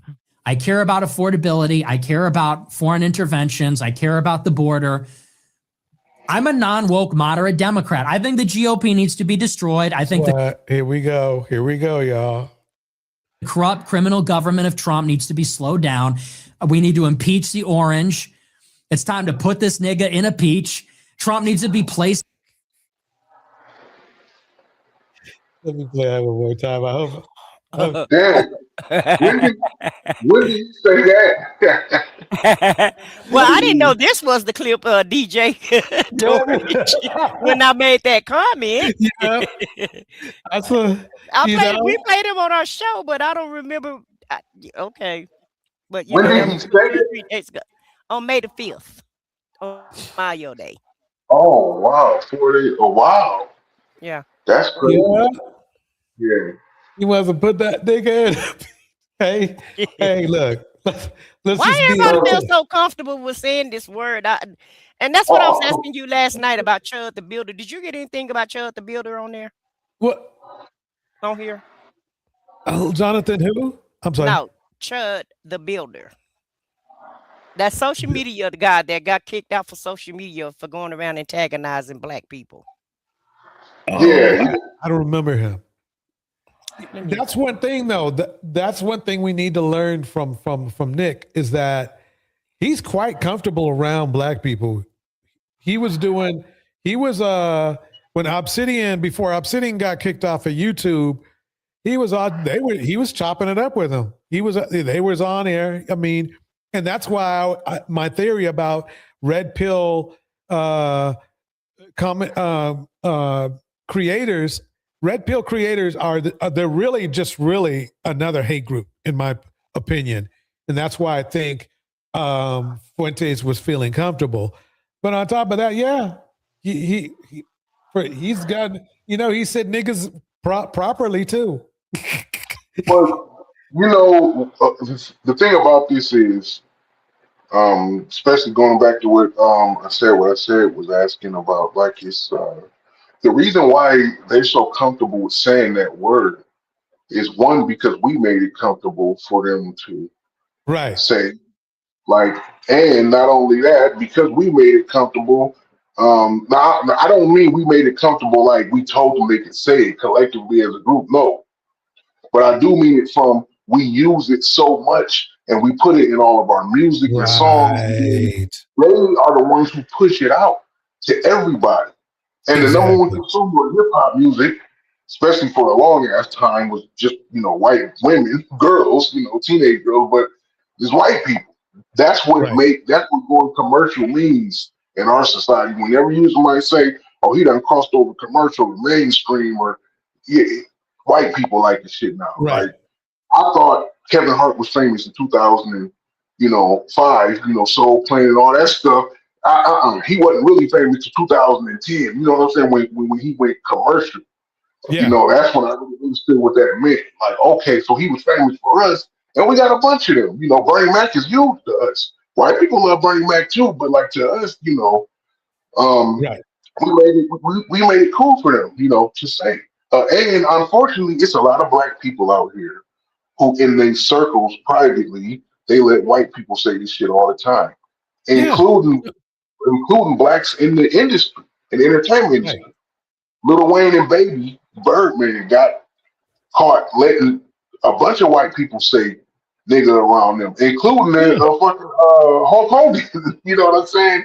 So that was just crazy. Drake, all of them dudes do that shit, man. Like they'll have these dudes around them and they say nigga all day to white dudes, but and they'll even argue with each other. And it's not just the famous people. They'll even argue like, well, how come we can't say it and all this other stuff? But they'll never go hard with it publicly like French Heritage did because they know that collectively black people ain't going for that. But Nick don't care about us, so he gonna say it all day. Yep. It's time to put this nigga in a peach. Trump needs to be placed inside of a crystal. He needs to be impeached. This fat orange tiny hands needs to be impeached. And then in 28, no Vance, no Rubio. We have to burn down the whole party. He said, I'm a non-woke moderate Democrat. So let me understand this properly. You as a non-woke moderate Democrat want to jail the SPLC and Media Matters and Right Wing Watch. Come on, son. Come on. Oh, my days. Now, you could say he was joking. Towards the end here, he was being a little sarcastic by calling Trump tiny hands and arms and stuff like that, sort of leaning into the resistance lib gag. But he's serious when he says to burn down the Republican Party because he said it 1,000 times before. He's serious when he says, fuck Marco Rubio, fuck JD Vance. He's serious about that. So when he goes, I'm kind of like a non-woke moderate Democrat. Like, no, bro, you're what we like to call confused. That's what you are. You're very confused. Yeah, basically what he's saying is he wants to burn down the okay, got it. I'll look up Chud in a minute. He want to burn it down so he can rebuild it back up with people like him. And I heard this dude on YouTube, he used to say, oh yeah, the manosphere needs to be burned down. He wants to burn down so he can do, what he wants to do, so he can be top dog because he's too weak to be able to have it coexist with him. And oh yeah, the manosphere needs to be burned down. I'm not going to say who the dude is, but you know, he's tripled, but that's all I'm gonna say. But yeah, people. The thing is there's certain people who have narcissistic tendencies where they're somewhat realistic, where they know that they just can't take over a segment or a location or a sector of a certain group of whatever, whether it's on YouTube or in politics. But they know that they have a really good chance of climbing up the totem pole if everything's burned down first. And I know that's what I learned this. It hit me. I won't say when it hit me because I got my tactical shit going on, but it hit me a while ago. And I said, oh, so this is why this dude was like weak at behaving to be weak. And well, number one, he is weak because he is not strong enough or has a strong enough online aura to take over or to be successful on just skill. So, but if everybody gets burned down, and this is, by the way, what Nick is thinking, but if everybody burns down, I get to jump in on to leapfrog to at least spot number 2 or 3 and be the boss, and that's what he wants. So yeah. Well, that ain't gonna happen. He gonna stay the general of the gropers, and that's all, and that's it. General. Yeah. Here we go. You actually don't know where the fuck you fit in. You don't know what the fuck you're doing. Just like you guys were saying. You have a politics of pure spite.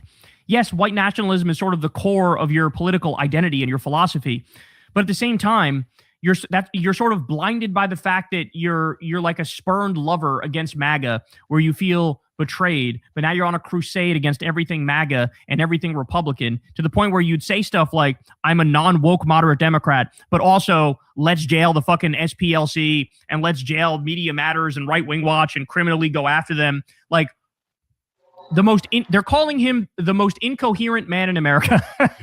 That's what they're calling him. All right, but he's not done yet. Here's some non-woke moderate Democrat type stuff that he also was saying this week. We're already a non-white country. Get a grip. Get real, bro. We already live in Mogadishu. We already live in Islamabad. Does he remember who was here before white folk arrived? It's like it was not white. It's never been, when you think about it, it's never been really white. Whites are in control. I think everybody will agree with that. But there have always been different races of people here. So, as soon as white folks got here, guess who they grabbed from Africa? And then when they were building the railroads, didn't they grab up a bunch of Asian people to help out? And then they grabbed up any immigrant they could when they first started out America. That's how America formed. So all immigrants were welcome, except for us. We were brought over. We were the only one taken from the land and brought over here, and everybody else migrated over here. And they seem to forget that. And I hate when I hear them saying Christopher Columbus discovered America. No, he did not discover America. He saw America. He didn't discover shit. America was already here when he got here. He just noticed America, decided to put a stake in it, and sent all his thug friends over here to come over here and rob America. Is basically what they did, in my opinion. Exactly. No, you nailed it.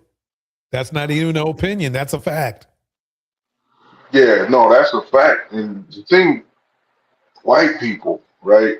And then it's at least the elites who came through, right? Because a lot of people are just following what the strongest in their bunch do, right? But they are narcissistic and ruthless at the same time, and that's a really deadly combination. Here's the narcissism part. Everything white, they do know. They remember and they know every single day it was Native Americans here, people of all kind of backgrounds. They know they brought slaves over here. They know they bred with them. They know all the atrocities that they did. They know that they used all the immigrants. They know all of that. I mean, they had their hands in everybody's pot at one point, everybody's country at one point. I mean, everybody. They know this. They don't care.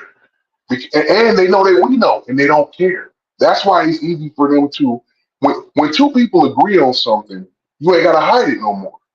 Now, you might not like it, but you ain't got to hide it. So everybody know that they used everybody and enslaved them or whatever, and we know it, they know it. So they can just pretend like, hey, well, let's act like nothing happened. We cool, right? You know, like, that's what that is. So they don't care about, they know Christopher Columbus wasn't the first one to discover America or come over here. They don't care. Like, this is what they teaching their people. That's why they want to take certain histories out of the schools. I mean, from their perspective, why should we show that as a group we were some murderous, taking over, colonizing assholes? You know, we ain't got to teach it about people. We're going to make everybody believe that this is the way. Even if they don't believe it, they're going to act like it's the way. And that's what we dealing with. Well, the thug in chief trying to pull that play all over again. Yeah, we're conquering Iran and Venezuela, Cuba next. Like, dude, we're not in the late 1900s. I mean, 1800s. And he act like he act like this is a big conquering fest where he can just go and be a thug and just take over other countries or what have you.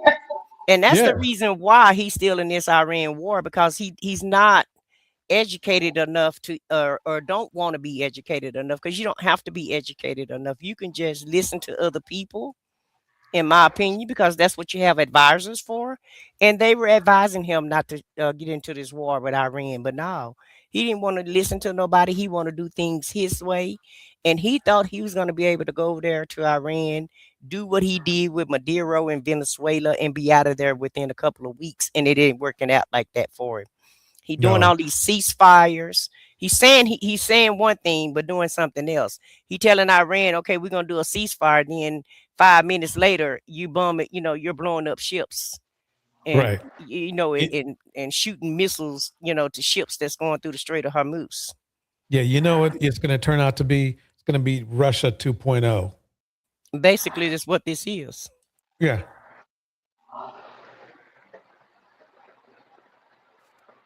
Human trafficking, and it's a phrase.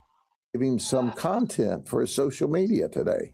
So this is kind of just he was a previous felon who straightened up. Really, what we want to see in life. Let me fast forward. We've seen that part. He's here illegally from El Salvador. So our undercovers. Okay, so this is something different. Let me pause that. And yeah, well, he needs to go back to El Salvador where Trump sent the rest of them. That's where he going. Remember that he sent them other people to El Salvador, and they skinned all their heads and put them in prison, the worst prison that they could find. Yeah. And that's where Abrego Garcia was located, and they had to bring him back. And so I guess that's where he's going. And I don't understand why these people from foreign countries, why are you online showing yourself up, making your presence known, and that you're not legal? And even if you are legal, he's still trying to take away birthright citizenship. So I guess you're not paying attention, or I guess you think because you're for him, he's not going to get you, but he's going to get you too. Yep. From the Florida Bulldog. A, Byron Donalds made himself look like a criminal with this horrible photo. B, one of his BFFs is literally a criminal, illegal alien caught dealing. Is Lion Byron going to defund himself? What? A criminal illegal? Not Byron. Troubled waters. Okay. Is this your man's? I mean, honestly, they have been at war with us for 47 We all years. know that Scott Jennings is more than happy to defend a war with a country that starts with the letters IRA that we are currently... I like this kid right here. He's really sharp. Ooh, Adam Mockler. Yeah. Failing that is going to put us trillions and trillions of dollars more in debt. I was only a few years old while you were in the administration defending prior endless. He's like, I don't know why I keep thinking of like SNL, and he would be on a perfect cast on there. Don't get me wrong. He's talking seriously, but he just has that kind of delivery. Wars. Now this war is failing. 8 weeks is endless to you? Okay, you said it was going to be 4 to 6 weeks. You have the attention span of a gnat? Is that Homie, what you I had? debated you on Okay. TV 4 to 6 weeks ago, and you said we were weeks away from it. Now you're making condescending remarks because you can't defend the fact that this war is not going your way. Wait, one more time. Not going your name way. one political Get your concession. fucking hand out of my Name face one political first. concession. whoa. Honestly, I'm not going to have this guy's hand in my face. Everybody, hang tight. Honestly. Okay. No, everybody, calm Poor down. Abby. Okay. See, We're having a. Poor Abby. His hands was not in his face. And if you stop leaning into him and scoot over and get on your side of the fence, you won't have to worry about his hands. He mad because he couldn't win the argument. And Right. Adam is a young kid that made him look stupid. Right. I mean, poor Abby. She has one of this show. They go off. No, everybody, calm down. Okay. We're having a debate. You can respond to the points that he's Can making. you name a political concession that we've got? We had a flashback to the war the skinheads had in my studio. I would be mad if Okay. I would be mad if I had to defend this war. Scott, you can respond. we have and a then very we'll I move mean, on. it's we have a almost very like. I mean, don't get me wrong. I think I would take Adam out of the mix because he's a young kid, right? Mm-hmm. Aren't these grown men acting like children? I swear. Mm-hmm. And La Jorado, went on Newsmax and said that he was being a D. Adam was being a little D. And Adam Yeah. was not. He wasn't confrontational. He was just speaking facts, and they didn't like the fact that he knew what he was talking about. And he made Scott Jennings look crazy. And you guys know Scott Jennings actually ran for president in 2016, and he was a never Trumper. And now he all about Trump. Because Trump was blackmailing him because he's in the closet. But we found out he's in the closet, so I don't know why he's still trying to stunt for him. He ain't gotta do that no more. Scott Jennings is Yeah, he's rainbow. I didn't know you that. didn't see the Twitter feed? Y'all missed it? No, but here's the thing. I believe it. As soon as I was like, wait, no, this confirmed. Like, I've been watching this dude on CNN for years, and he got so much effeminate, like, his just the way that he moves. I'm like, Mannerisms and stuff. Yeah. his mannerisms. I'm like, dude, what are you, and Scott is an animal for real. I mean, he got a hard job being the only, like Republican on there. But Trump don't give you nothing to work with. He's completely loyal to him, like you were saying. Mhm. So he has to. Well, he was defend blackmailing him. He was blackmailing him. And then this guy called him out on Twitter. He called him out, told him that he was at a trailer park with this dude, and he was there kissing him, and he stayed there all night. It's this one dude on Twitter. He called him all the way out because he said he didn't like what Dang. Scott Jennings was doing. Yes, sir. That happened a couple of weeks ago. I got to dig into that. Dang. Okay, Yeah. I'll send you the clip. It was from our show. I'll go to our show and figure out. Well, you can just go to Twitter and put in Scott Jennings and put a rainbow up there, and you'll see the whole conversation. This guy had. Go to your channel and see it. Well, yeah, y'all can go to our channel and look at it on I don't know what show it was though, because we do so much on our shows. We have a 15-20 clips, so I don't remember which show okay. it was. Okay. But I think it was the show we did last week though. Okay. And he called him out. Goal to keep terrorists and a terrorist regime from having a nuclear weapon that can threaten the United States, our interests in the region, our allies in Europe, anybody else So in you the can't world. answer the question. Thank you. I would get mad too. Remember now, they ain't done Iran. I mean, we didn't even know anything was going on with Iran until Trump bombed them. So just keep that in mind. That was teaching tape, wasn't it? That was, hey, shout out to Adam Mockler. He didn't get triggered. And he sat there and let him melt down and got the last word. Mwah. That was chef's kiss. Hit me with a get your finger out of my face. Can we get a freeze frame on how far his finger was away from his face when he said that? Yeah. That's the preppy equivalent of hold me back. Hold me back. Hold me back. You didn't want no smoke. None at all. And the crazy thing is CNN gonna put him right back on TV like we didn't see what we just saw. Like we didn't just see him completely undressed. Let's see what is this saying? Okay. Oh shoot, yeah. Have you guys heard this Byron Donald thing? Here we go. Florida gubernatorial candidate Byron Donalds has an open relationship, or at minimum, a tacit agreement with his wife, Erika Donalds, to tolerate his extramarital affairs. Another Kevin Samuels, disciple. We'll let him cheat in peace. Probably lose everything, just like everybody else. And hey, by the way, look. Vrabel's in that mix too. I'm putting Vrabel on the next, dating show thing because he pulled himself a charade more himself. I don't know why. I mean, it's crazy to me. Vrabel finally gets to coach, and then I'm going to go back into the politics, but Vrabel finally gets to coach for his dream team, right?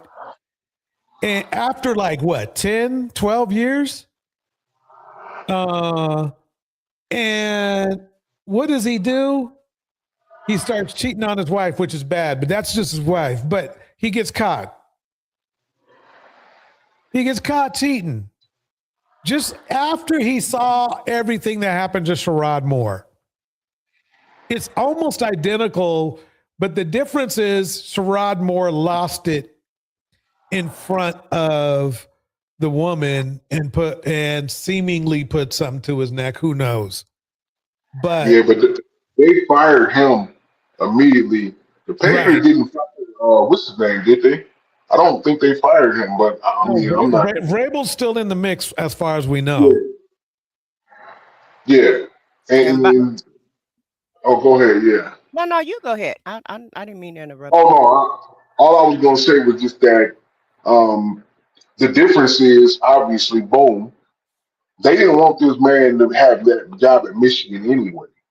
But John Harbaugh, however you want to feel about it, I don't know what to think about it, but for some reason, he liked Sherrod Moore so much that he put in his contract when he left out, he had signed the last deal with them, a 1-year deal. And he said, listen, when I leave, I get to pick whoever the coach is, no matter who it is, as long as they meet all y'all little requirements.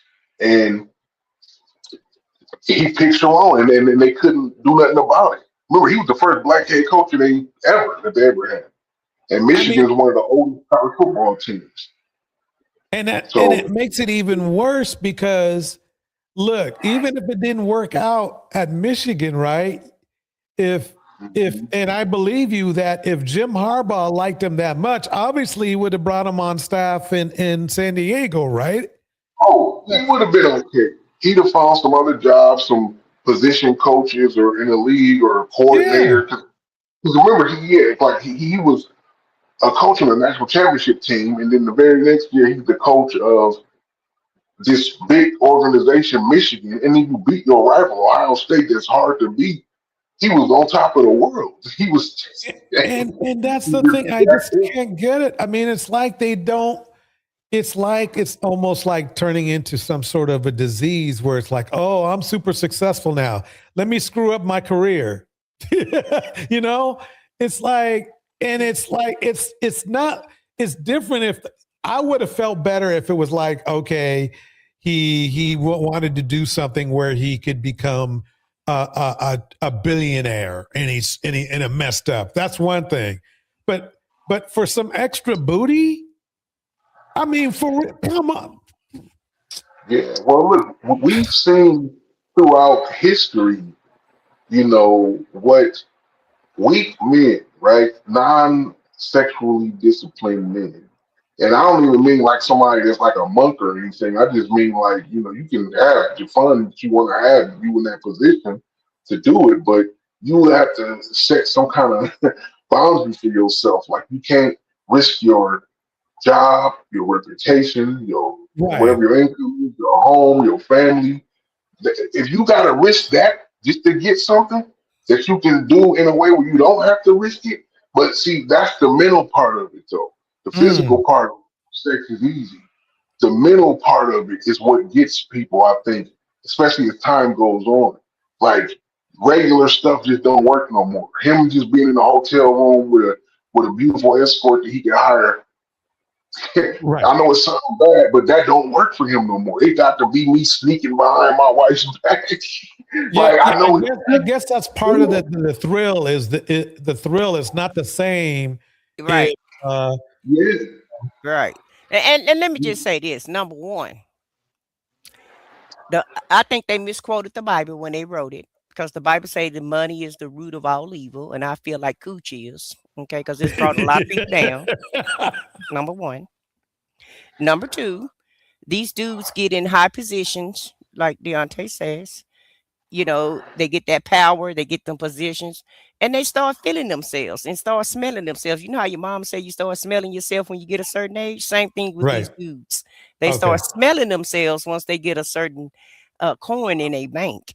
And they start feeling like they got, I'm not trying to be racist or nothing, but they think they got this white man card like Trump has. Got it. And they feel like, they start feeling invincible. Like they have all power and they can do anything they want to do and nothing is going to touch them. And point number 3, I can't wait to see what else is going to come out for Mr. Benedict Byron Donalds. Okay. Straight up. Because he's running for governor. He think that Florida is going to put him in there for governor. Wink, wink. And all they're going to do is just smear him, and they're going to tell us all the secrets and everything he ever thought about doing. It's all finna come to the forefront. So stay tuned, get your popcorn and your tea, and get ready to watch the show, because it's finna be a whole show with this dude running for the government. And there's no telling, what he's done, because he is in the Republican Party. And we all seeing what they're doing. They falling like dominoes one by one. Yeah. Okay. Even so much to the fact where they actually having to get kicked out of Congress. That's true. And on the Democratic side too, we've had a few of them that fall by the wayside, but not as many as the Republicans are. And so we're gonna get a up close and front personal seat, and we're gonna get to see what Mr. Byron Donalds been doing. Mr. Jim Crow 3.0, who says that black people were happier. They were families whenever Jim Crow was going on. The black family stayed together. Like, Ninja, what you think the black family? They didn't have nobody else but each other. Right. They ain't have no choice but to stick together. You know what? I was gonna go in on Donald's, and I still am, right? Yeah, go in on him. Let me spin him for a minute, and then we'll go in because we know he's going to say something stupid that we can rock with. Here we go.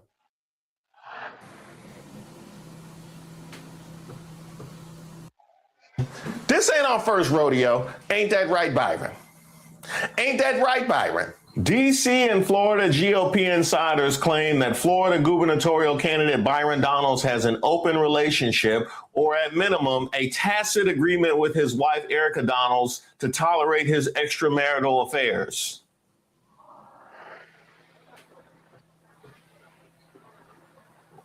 Now, is this retroactive? Because I know how y'all got together when she sent the Valentine's Day thing. So, you know what I mean? Hey, they say how you get them is how you lose them. So I guess she went in with her eyes wide open. Donalds is known to have begun courting his wife, Erika, whilst married to his previous wife. Erika Donald is said to have significantly benefited from her position as a congresswoman in Florida, positioning herself as an education advocate. Oh, That is correct. Benefited herself? We've documented that here before. Firms belonging to the wife of Representative Donalds grabbed millions of dollars in charter school contracts. This from the Florida Bulldog. For years, Erika Donalds used her perch atop the nonprofit Optima Foundation, not to mention her marriage to U.S. Rep. Byron Donalds, now a top contender for governor and CEO of Beijing, to make herself a force in Florida's charter school movement. But materials filed with Florida's Auditor General show how in recent years, the foundation lost multiple contracts with its signature classical academies over what the schools alleged were faulty accounting practices, and still more contracts that switched over to for-profit companies that Donalds owns herself. Man. So that's why she's tolerating the cheating. But did he say CEO of Beijing? Yeah. Is he talking about that hair dye? Yeah.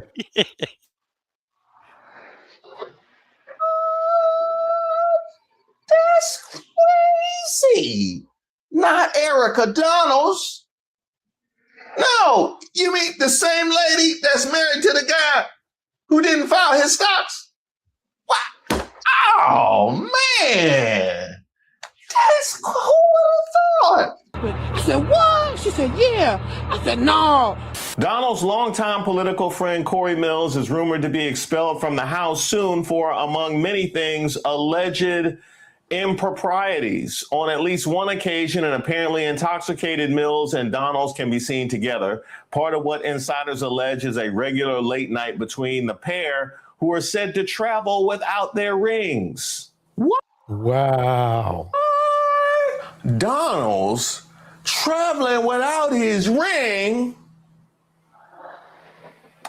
You know, they be charging extra for carry-on luggage these days, so you got to pack light. You know what I mean? I feel you on that. Oh, man. I said you nailed it. I didn't know Donalds was all like this. Dang. They hustlers. Sound like they're having orgies to me, but I'm going to go back on mute. No, they just look. They doing their thing, man. Like, I told you how I feel about this kind of stuff before. Like, if it's something really that they got between each other and that's what they into, I mean, even if I'm not into whatever, I don't. If they consenting adults, whatever. See, I had to figure this out a while ago. Like, I cannot look at these people and say, "Oh man, I wish that they were all like, you know, like super saints." Like, we can feel that way about these religious leaders who doing this nonsense. That's what we really need to be on about, having all kind of weird sexual things going on, right? But the politicians or the CEOs of companies or the leaders, whoever they are, hey, if it's not nothing they do in public and they doing their job and they not breaking the law, I don't care if they having 15 group gangbang sessions, you know what I'm saying? Like, whatever. Like, if everybody is cool with it, just doing it, and that's what they into, and they not trying to release it or anything, whatever. Like, that's just me personally, but I feel like a lot of people feel that way. That's why Bill Clinton was able to escape with the Lewinsky situation. That's why nobody looks at JFK and be like, man, that was just that. People laugh about that Marilyn Monroe stuff. And that's why Donald Trump can say grab the women by the vajayjay and still get elected 2 times, and the one that he lost was close as hell. That didn't stop nothing that was released. So I think that if Byron don't get elected, it ain't gonna be about this. It's gonna be about him being black and the Republican Party trying to block him, because I think they're gonna do to him the same thing the Democratic Party did to Crockett. Okay, got it. Well, you better go ask the CEO of what was the CEO? That CEO Andy Byron and Christian Cabot, and she was the chief police officer of that company when they went to that Coldplay concert and they got caught kissing on cam. I remember that. Yeah. And that company went ahead and just let both of them go. That's definitely happening. So I think people expect a little bit more, whether you're a preacher or not. If your butt is in high position, I think there's a certain way that these companies want you to represent them. And having orgies or whatever they doing, alleged orgies, and kicking it together, getting drunk, and not having your wedding ring on. You know, prior to Trump, that used to get you kicked off the ticket, Deontay. You couldn't have no scandals in politics prior to 2016. Anything could get you, kicked off, turn the public off. And now Trump has normalized criminality, indecency, and anything goes in this presidency. So now you have all these characters, all their flaws are coming out, and they're just doing any and everything under the sun. They even kicked Matt Gaetz out of Congress, remember, last year, for trafficking kids, young girls over to Jamaica. So, I think the public still expect more, when you're supposed to be in high power, whether you're a CEO or whether you are a politician, the public still expect you to act a certain way, regardless of Trump. True. Yeah, no, I agree with that. Yeah, like they definitely, because if it wasn't that way, a lot more people would be able to get into places that they don't qualify for. But there are certain people, and the people who I used the first time in the example, it's the same people. Like the people I named, like Bill Clinton, he wasn't just a regular, just run-of-the-mill president. You know what I'm saying? Like, being a run-of-the-mill president damn near make you famous. You know what I'm saying? Because they ain't really, known for nothing. But outside of that sexual scandal that he had, he would have went down, and still is going down. If you look at it for a lot of different people, one of the best presidents that we had, like in modern times. I believe that, but I believe that too. But Bill say, I did not sleep with that woman, Monica Lewinsky. Lewinsky, that woman, I did not sleep with her. And he absolutely right. He didn't sleep with her. He just did some other things with her. And so that's why he didn't get impeached, because Bill didn't do nothing that no other man in America was doing. So in my opinion, illegal. The only illegal thing he did was freaking lie. You know what I'm saying? Well, I don't, but he didn't do anything illegal because it was consensual. She didn't say she got but the thing is, though, well, is that, it's a little bit fraternizing going on, because you is the president now. You can't be fraternizing with the aides. Yeah, but it's what Donald Trump is doing is testing that whole how much can I really get away with as the president, and he's putting it to the limit. Bill hit that little limit and saw, I can get it, but that wasn't nothing. You know what I'm saying? Compared to what this dude is doing. But I'm just saying that history don't mean it's 100 years from now. It means even just 5-10 years after something done happened, history looks back at people and they look at what they did good for the mass majority of what matters, the society, the country, the world. So but that's why when you look back at history, at every great person in history, especially the men, right? When you look at take personal stuff, like a lot of these dudes was having all kind of kids out of wedlock, womanizing, drugs, alcohol. I don't care if you go back 50 years, 100 years. A lot of them were. Hello, JFK. Yeah, but I'm talking about anywhere in the world you look at, they were all, most of them was in shit, whatever. Yeah, but I'm saying, remember Thomas Jefferson had kids by his slave. They all did. I don't know why they highlight his. I think they highlight his so much because he actually was like, with the girl, Sally. I forget her name. Sally Hemings, right? Mm-hmm. But he was, but when Thomas Jefferson, he was one of the forefathers. He helped write the Constitution. So that's why that's why they were so hard on him about that. Yeah, they don't talk about Washington's slaves. I mean, he had a bunch of kids too with his slaves, though. But none of them were like, because they romanticized that situation with him and Sally Hemings. And he started, at least documented wise, for some reason, at the time, he probably wasn't thinking about it, but he wrote letters and stuff about it. He started having sex with her when she was 11 years old. I mean, that's like crazy, you know? Well, he need to be called out then. People, they, just like we were saying about them saying Columbus is the one that discovered America, right? It's the same thing with them. They're going to look past all of that because it don't matter to them. All they care about is the greatness that was built from these people. And that's how they look at a lot of things. I mean, you know, most people do that with their highest people who, if they actually did something for everybody, people are overlook the little stuff that they might have did weird and wrong, even if it was really bad.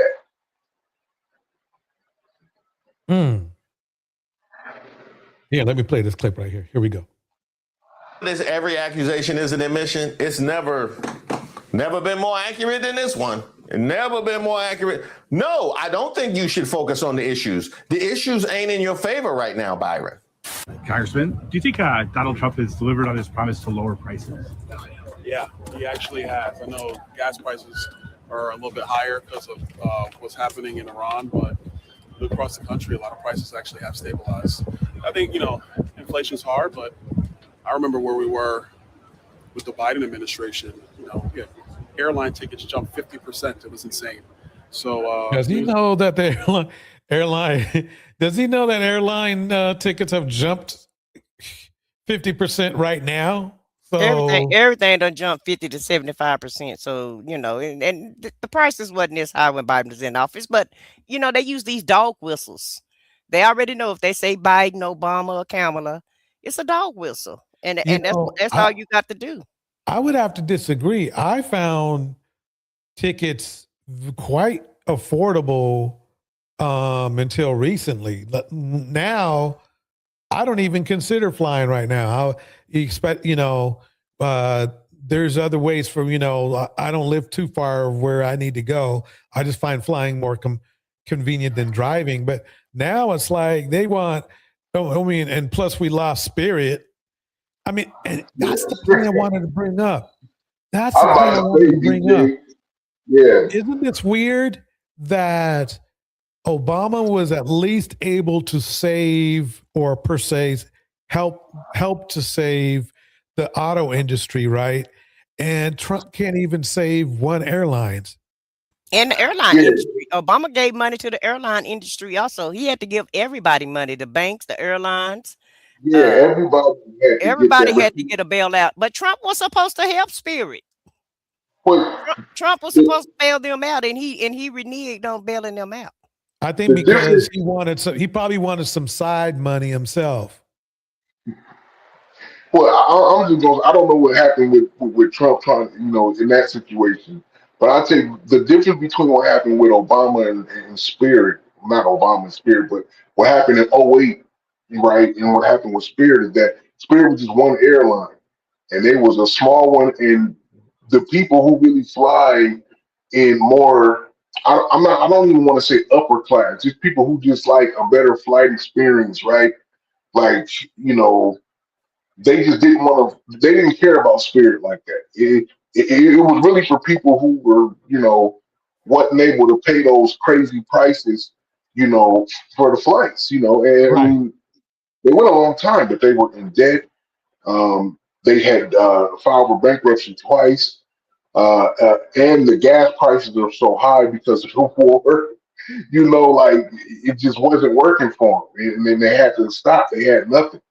But what happened in 2008 was different because it was, like y'all said, it was the industry. It wasn't just Ford or just Chevy. It was every American car industry was jacked up. Like all the companies, all the banks were messed up. All the airlines were messed up. If all of them would have failed at the same time and shut down, you know what that would have caused? Chaos. And chaos is the last thing that these people want to even deal with. Because most people are just stay in their homes. But if even 1% of people go out and start acting crazy in a time like that, 350 million people, 1%, that's 3.5 million people going crazy. And again, you ain't got enough jails, police, or National Guard to stop it. So they'll do anything. That's why too big to fail was the term, right? That's what they were saying. It was too big to fail because it would cause that. Let me spin a little bit more here. Here we go. He's doing a great job. We need, the other side of the aisle to come and help us just do common sense business. But President's doing great. If it were a report card, what grade would you give him on the economy? Oh, he gets an A. An A? Yeah, got it. Okay, he's.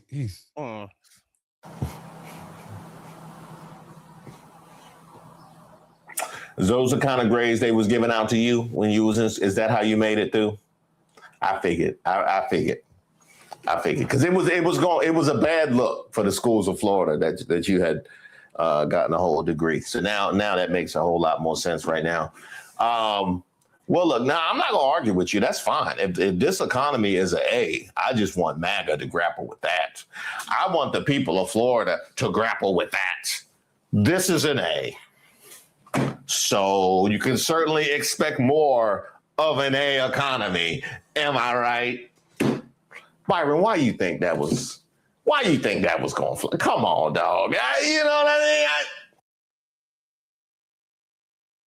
Last thoughts for the evening. What do y'all think? Yeah, you done showed us enough Django Coons in Chief, so I guess that's fine.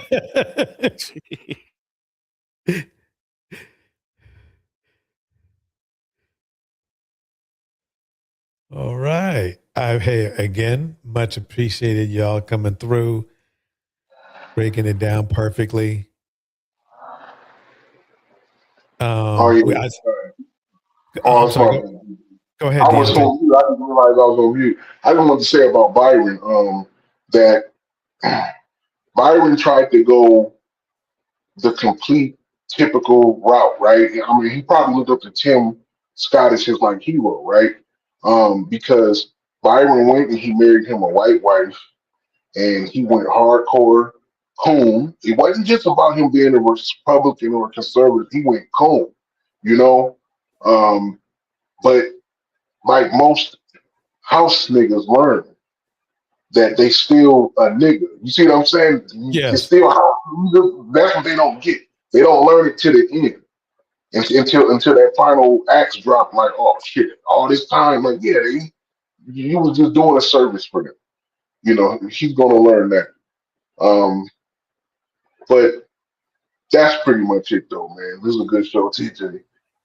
Well, DEI is not for hire, Byron Donalds and Tim Scott. They went out there cocooning and doing backflips for Trump to help him get in office. And when it was time to select the cabinet, he said, we don't do DEI hire in my cabinet. So they got what they got. Okay. But they still dancing for him. They still bojangling for him. And I don't understand. I guess they feel like he still has power to help get them elected to the offices that they need to get to. But this dude don't care about anybody but himself and his billionaire friends. So if you're not a billionaire, then he doesn't care about you. He's not including you in none of his decisions, none of his thought process. His whole thought process is to keep those 30 billionaires that's in America that has that 0.01% that have 50% of the wealth in America. That's the way they're trying to keep that. And I heard for a long time that they wanted two classes, either you rich or you poor. And by George, they achieved that. So now everybody is in the same class. The middle class is wiped out. So now you have poor people and you have extremely rich people, and there's nobody else in between. So I hope that people that has voted for these Republicans for the last 30 years, excluding Bill Clinton, I hope they see that these Republicans are nothing but fluff and talk. They all talk a good game. They throw God in there to pimp him for their own personal use. And once they get power and once they get in office, they forget all about everything that they told you that they were going to do.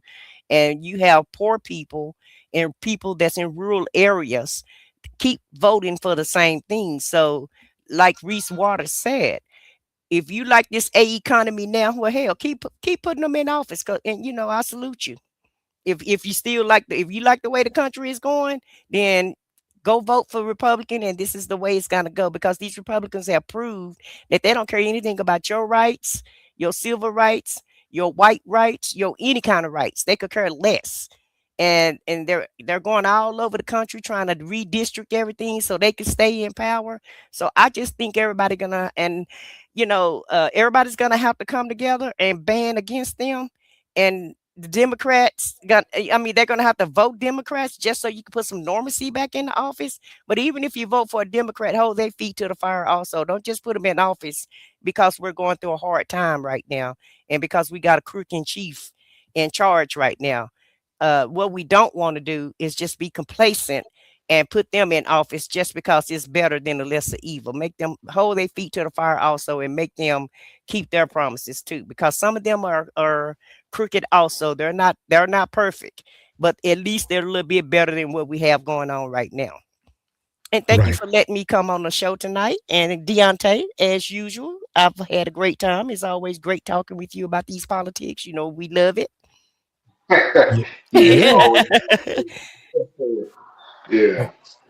Yeah, apparently people are. It's like one day I woke up, I said, wait, is that 1,000 views? They like for me and Deontay to talk. Yeah, it's quiet. That's why I keep my mouth shut. Shoot. So for what, I ain't jealous. No. Let you all rock, Oh, no, it's not about jealousy. We all friends up in here. Absolutely. Absolutely. Never so that. Everybody, until the next one. Wait, no, you know something? What do you all think we should do next one? The next one. Chud the Builder and have your drink before you do that one, because you're going to need one. If you haven't heard. Oh, man. Okay, Chud the Builder. Yeah, because I went all the way off on our show the other night, because, Chud brought me out of character, baby. And I'll be trying to stay in character. Okay, but Chud will bring you out of character. So make sure you take a drink, puff, or whatever you do. Go ahead and do that, because you're going to need it to listen to Chud the Builder. Okay. I'll need to chug down some wine for Chud. Yeah, okay. And always bring Nick Fuentes, because he's always going to bring the numbers. Nick, Megan Kelly, Tucker Carlson, and Nick and Chug. And Ben Shapiro and Joe Rogan. They always bring the numbers. Oh, you know what? I said what I said, and I'm sorry, DJ. I'm not going to start nothing. I know we got to end the show. I'm just saying, Ben is going down hard. These last week was crazy. Watching how he just fought. It's like, I can't believe his channel was falling. And Candice is up here doing like Superman sprints around this dude. So hey, balling and living like a billionaire through her Temu politics. She killing him. Yeah, she killing. Oh, and I heard Erika Kirk is thinking about quitting TP USA. What? Because she's getting clowned. She can't handle the pressure. She can't handle the heat. She's fake as hell. So the next show need to be the MAGA Showdown. That's what the MAGA Showdown, baby. Yeah. Got it. Yeah, because they all fighting each other now. Like Deontay say, they going down, and they ain't going out without a fight. Yeah, they are all fighting each other. I never even really said it like that or thought about it like that until you just said it. Like, yes, they are. They like having a civil war. It's like 5 sides going. It's like a rumble royal for them motherfuckers right now. Yeah. And I love that for them. I love it.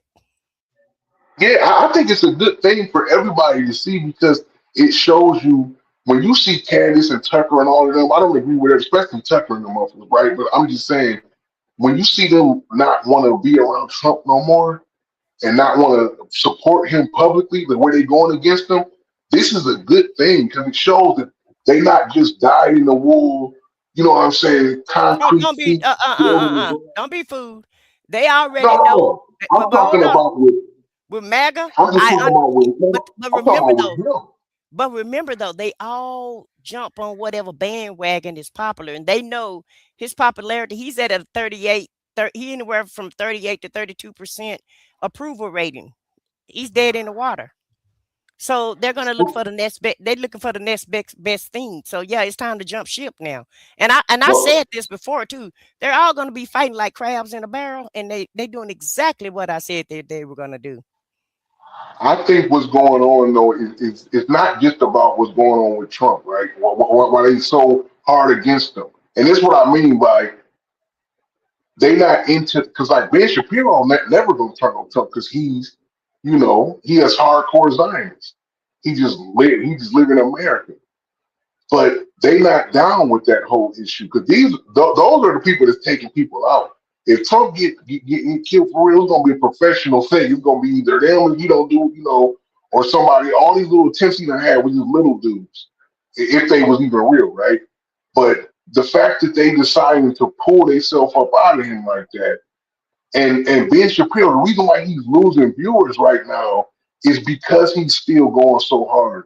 But he lost his job too. The Daily Wire let him go. Damn, I didn't know that. And he was part founder. That's why they let him go, baby. They gave him his DEI hire papers, baby. Wow. And let's not forget big back butch blonde built whatever Jasmine Crockett called her. She going in on Trump. Yeah, Marjorie Taylor Greene. Yeah, Marjorie Taylor Greene. Yeah. Oh, baby, she going in on Trump.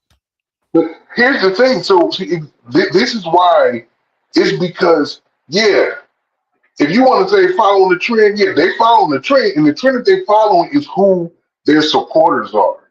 Marjorie, like the people who vote for her in her area, at least where she's from, right, where her election matters, they not down for this. So every time you see one of these politicians turn against Trump that was for him, it's because they're actual people, and that's why they split into that MAGA versus America first, which I think is funny because Trump is the one who even said America first, but still, that's why they split like that.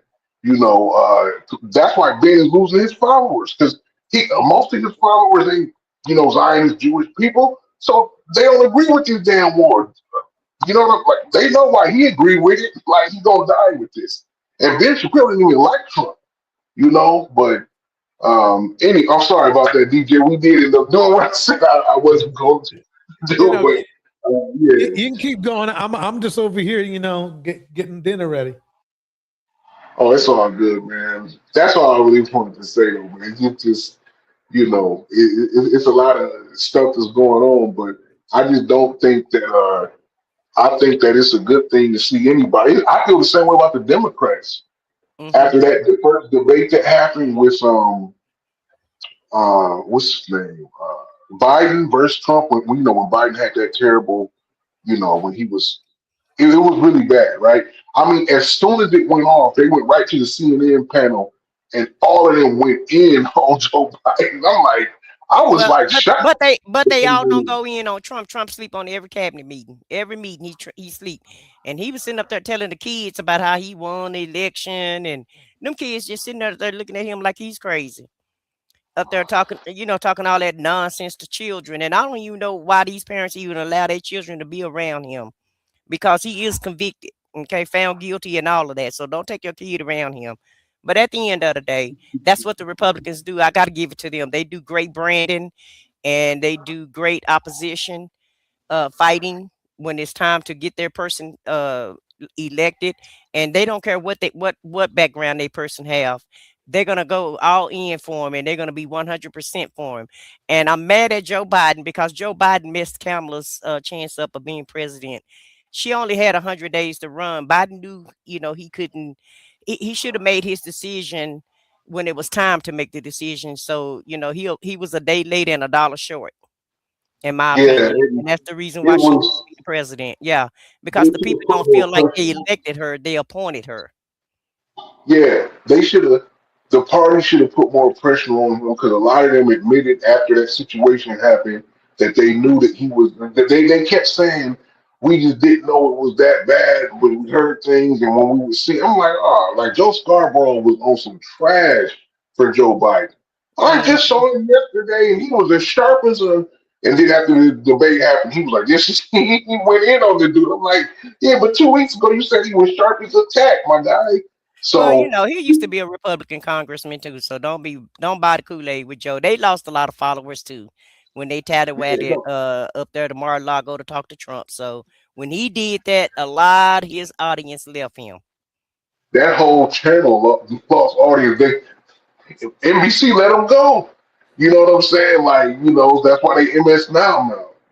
But yeah, I'm just saying, like, I'm just glad to see people at least have some kind of movement, because they could have just anchored down with this dude and went down with it, but the people always win in the end. Us, I'm talking about the majority of people. That's why they on us so hard about voting, all of that. Well, I'm glad to see these Kings rallies, with everybody, because the main thing, like you said, I'm glad everybody finally waking up, from their winter nap, from their hibernation, because everybody was been hibernating like a damn bear this whole entire time with Trump.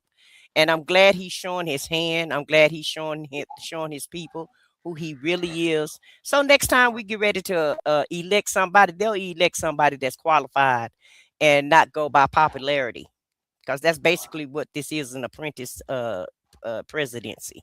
He's doing this presidency like he's on The Apprentice.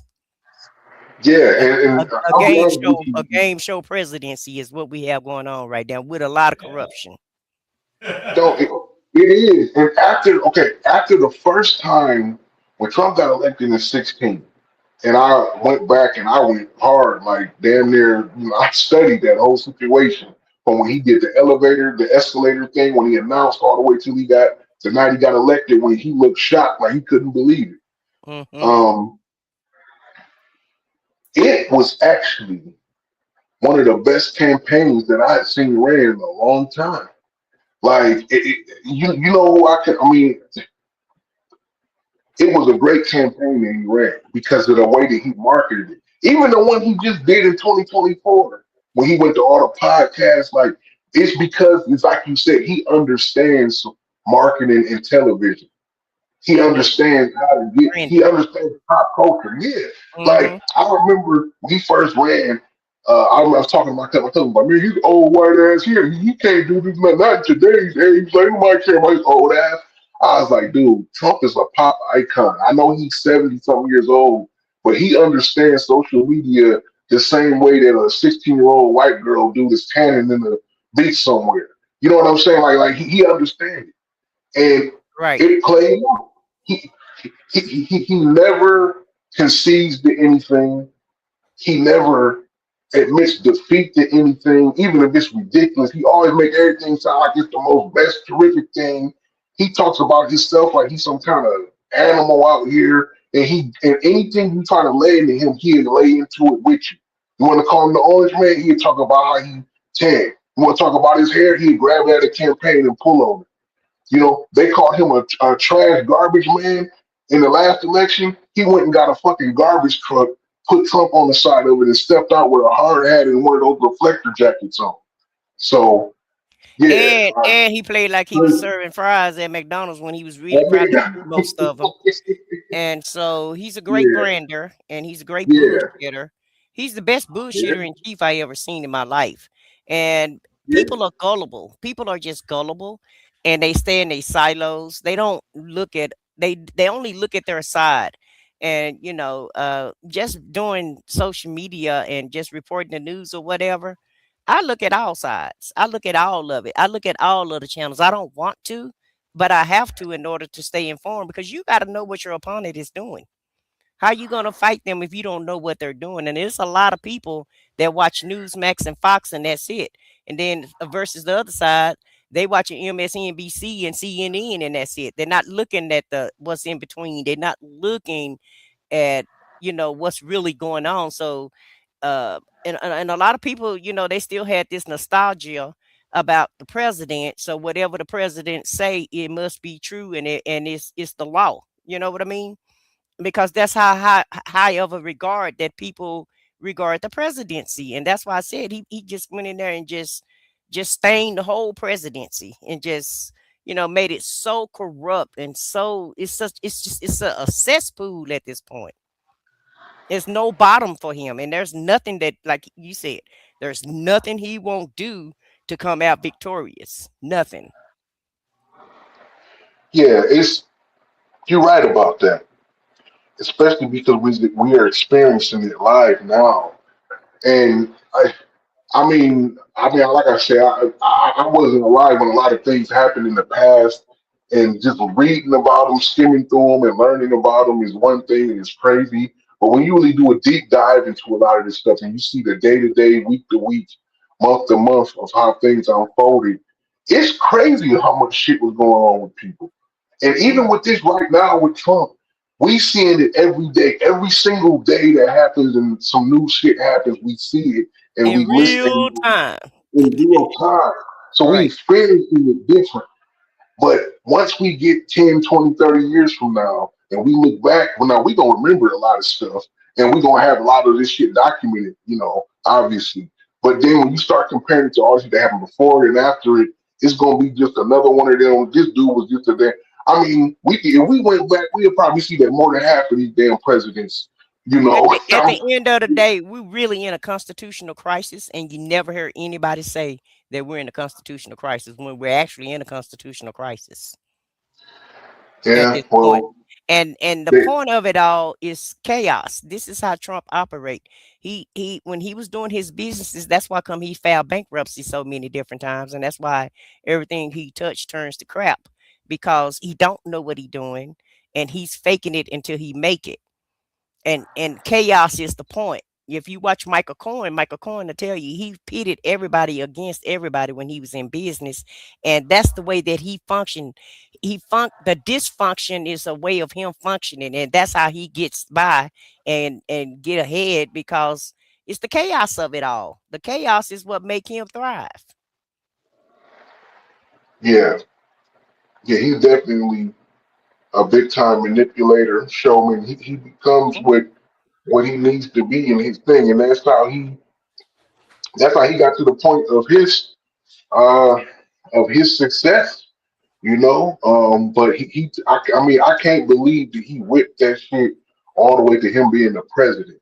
But like I said, when I look back, that's why when I look back at it and really saw how it happened, and it was really Trump came in with the perfect storm, like the perfect situation, right? Where because Obama scared the bejesus out of everybody. Do you know how white people felt when Obama was the president? Can you believe a black man actually made it to the top? That you actually can live. Obama achieved the American dream that they sell to everybody. You can be anything you want to be in America. And so when Obama was being all he could be, that scared the crap out of them. So now they want to make sure that another Obama don't ever come back around, because that scared the crap out of them. Now, I guess they thought that he was going to make them slaves. And really, yeah, that's the feeling. They thought he was going to make them slaves and do them bad like they did the black people in history. And that's not how you move a country forward. You have to be the president for everyone. And so, unfortunately, we needed to go through this, though, because I really was under the impression that I knew we still had racism in America, but I didn't know we still had this many people that was still racist. I thought it had kind of died down. We were all getting along. And yeah, we go in our little houses and talk about each other, but we still go back to work and kiki and hide each other's faces. And we all needed each other, because they need the workers. They got the companies and they needed workers, and so everybody was tolerating everybody. And Trump came in, we were already a sore, and baby, he came in and pulled that scab off that sore and made it back sore again. It's basically what he did to America, in my opinion. Yeah, what he did is what the Democratic Party tried to do to us. What he did was he hyped up a portion of his natural base that was not going out and voting every year. It was a bunch of poor, racist, ignorant whites all across the country who were not voting during elections, even though they were aligned with two them. teeth on the top and 3 teeth on the bottom. Yeah, and they weren't voting. They were just not voting, sitting around, not doing shit, letting everybody else vote. But they just agreed and aligned along with the Republicans. Just how we got black people who don't vote at all, but they don't like Republicans, and then they only want Democrats in office. You like what? Why ain't you voting? He energized them with that kind of rhetoric, and they got their ass up and helped him out a lot, right? I mean, that's what happened. But Trump is just, man, I don't know. He's a different kind of animal for real. I've never seen nothing like it before. That's why I keep looking at like, man, he kicked the door open for a lot of people. Speaking of Stephen A's ass, and a bunch of little celebrities for real think that they can run for president now. Like I keep thinking, like I think you heard that dude, the one we seen on the video. What was the rapper name with the hairstyle? Kanye, not the one that DJ just played tonight with the hairstyle that's going back to jail. Yeah, Kodak Black. Yeah, Kodak Black. Did you hear what Kodak Black said? Oh, anybody can be president now, even if you're a criminal. Yeah, he got a lot of people thinking that they can be president now. Yeah, well, unfortunately, he was right in that way. Like, because and to me, honestly, I think Barack started this not in a negative way, like he knew this shit was gonna happen. But what I mean is, he's the first person that got elected president who nobody knew anything about, and he got catapulted to the national stage and through social media. And in the beginnings of it, and what happened exactly? That's perfect because the social media companies were all liberal. Twitter, Google, Facebook, they were all liberal, and they had all the people's eyes every day. So they were able to push through that. Republicans couldn't do nothing about that. And Barack is one of the smoothest motherfuckers of all time. You know what I'm saying? And I don't just mean presidents, I just mean all time. Of all these people that I ever heard of in any kind of leadership. Yeah, he got swag. He got swag. He can do it all. Yeah, Barack is a serious. I mean, when it comes to his ability to talk to people and to woo people and to just be charming, this motherfucker got it. You know what I'm saying? Right. Like, and that's important in these positions too. Like, it's real leadership, and is the ability to bring people together. You don't have to be the smartest. You don't have to be the strongest. You ain't got to be the most educated. You just have to be the one to be able to bring all of those people together in a union and do something. But ironically, he's all of that. Now I don't know about his strength, but everything else you said, ironically, he is the smartest. He does have the swag. He's very attractive.